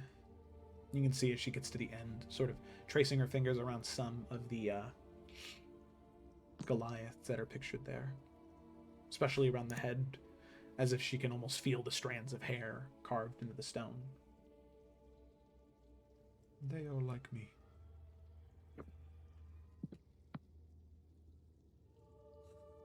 Can assume exiles that chose to leave, maybe. I don't know. A common trend of the past few days, it seems.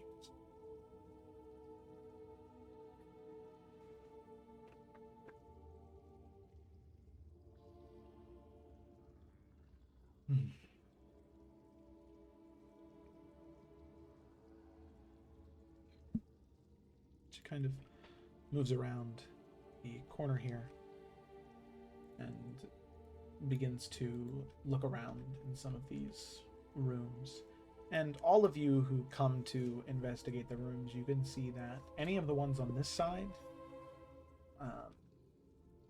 are empty, are covered in ruined piles of stone. You can see maybe some bits and pieces of wood, maybe some type of bed chambers or storage rooms, but these three on this side at least completely ruined.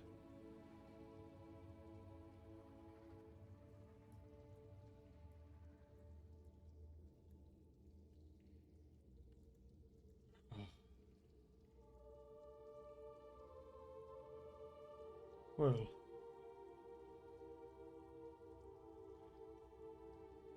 what are we doing then?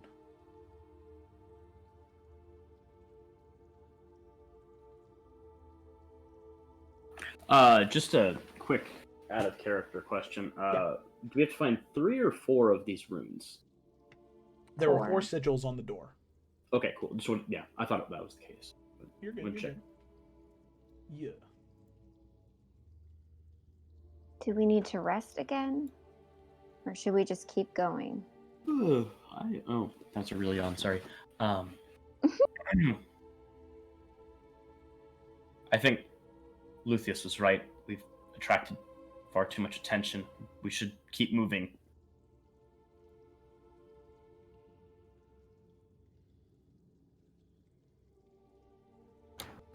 All got I agree. pretty wounded in the battle.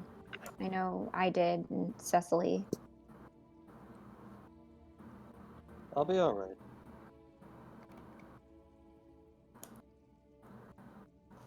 Very well then.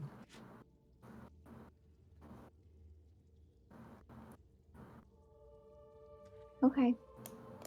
Then should we just... Maybe we should go look down the place that the spider came from, assuming that there's nothing down there anymore?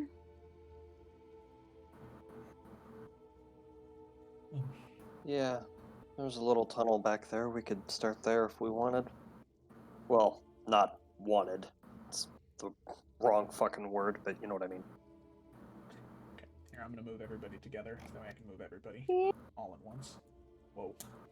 If there is a moment that Cecily can get Keothi alone for just a little bit, she will. Some point in the next minutes, if it's possible. Oh yeah, for sure. Especially as she was walking along through those rooms, there's no reason why you couldn't have like seen that she was heading that way and caught her as she was coming out of the doorway over here. Okay. So she steps out and looks towards the mural again as she just got done looking through those 3 ruinous rooms, and sees you. Hey, I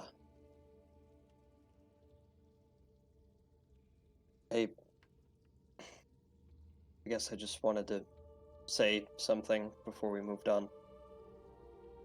Trying to figure out how to say things.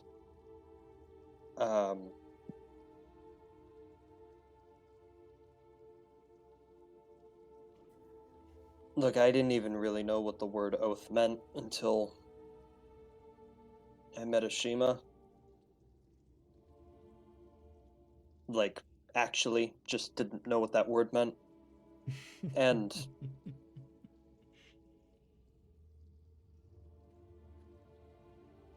I don't know. I guess I didn't realize how important that can be for some people, but I guess I just want to say that,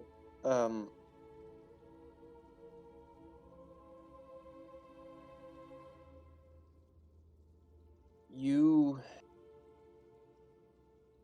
haven't done nearly as much bad stuff as I have. And I don't think you should feel as bad as you do. Even if it's an oath. I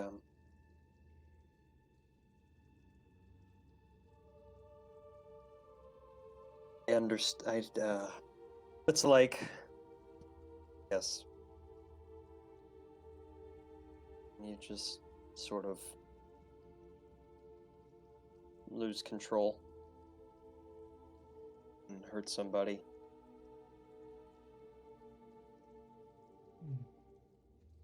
You see her brows kind of furrow just a little bit with that last line. She gets down on one knee, so she's eye to eye with you.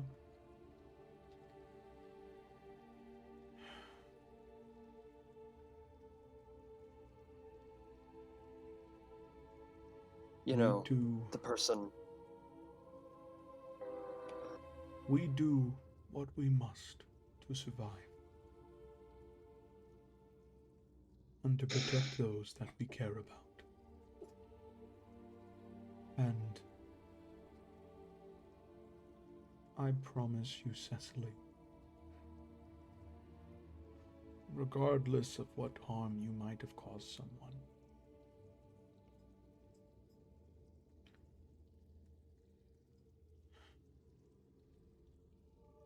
you showed who you really were with the words you gave me.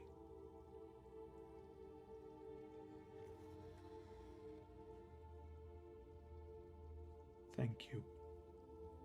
And she reaches out for a hug. And before you can even really say anything, she just slowly sort of grabs you and just kind of gives a very light hug.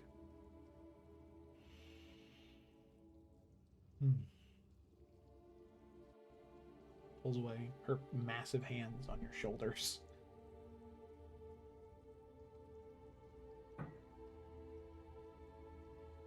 We'll get through this together.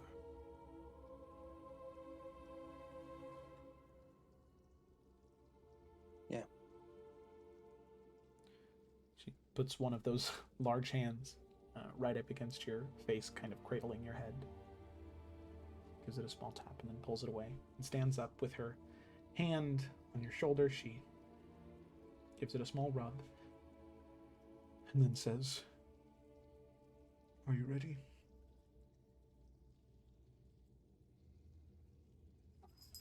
Yep. Guess so. Right. Ooh. with that, as Cecily and Keothi rejoin the group, and the 7 of you prepare to head southward to explore the unexplored areas of this keep. That is where we're going to go ahead and end tonight's session. Woo-wee! Jeepers, that was a big one. Woo-wee indeedy. Woo! Alrighty. Well, thanks everybody for watching. Sorry to end it on such a sad note there. But yeah, so that's where the session ends. And yeah, good stuff. Thank you, Breaker, for it. I appreciate the kind words. Hopefully You've proven exactly who you are with these kind words, Breaker. Alrighty. I don't care who you've hurt, Breaker. Hopefully no one You hurt you. really are. Jeez. Yeah, but Name even like if Breaker. I know who you are, you have proven your character with these kind words. Every week this day? Wait, what? Yeah, it is. It is every day.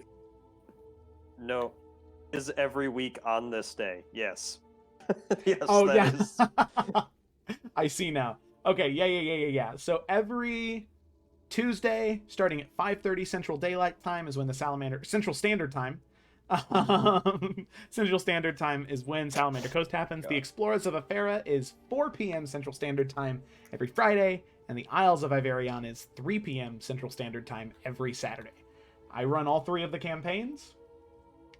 I'm doing fine. No, I'm just kidding. I really do have a lot of fun. I'm glad I played D&D this much. Even when it's maddening, I still enjoy it. Okay. So much prep. Yeah. It's a lot sometimes. It's okay. Alrighty. So thank you so much for watching, everybody. I really appreciate the viewership. Thank you to Breaker and Omnipotent Drop 76 hanging out, getting to know everybody. Also, I think you must dance for our enjoyment. Nice way to lurk until the end there, Gemma. Joe, bad dancer. Always just waiting to make a snide remark. This one. Also, I think I saw Chaos Gamer earlier in the chat, who's part of the Discord. If you're there, thank you. That's awesome. So before we go, as we end every session, I like to end with a little bit of a raid. When I remember, I'm bad at remembering, but we're going to raid. So if you'd like to support other creators, I thoroughly recommend you hang out and about, because, you know, other people deserve some love as well. So let's find some cool peeps to raid here.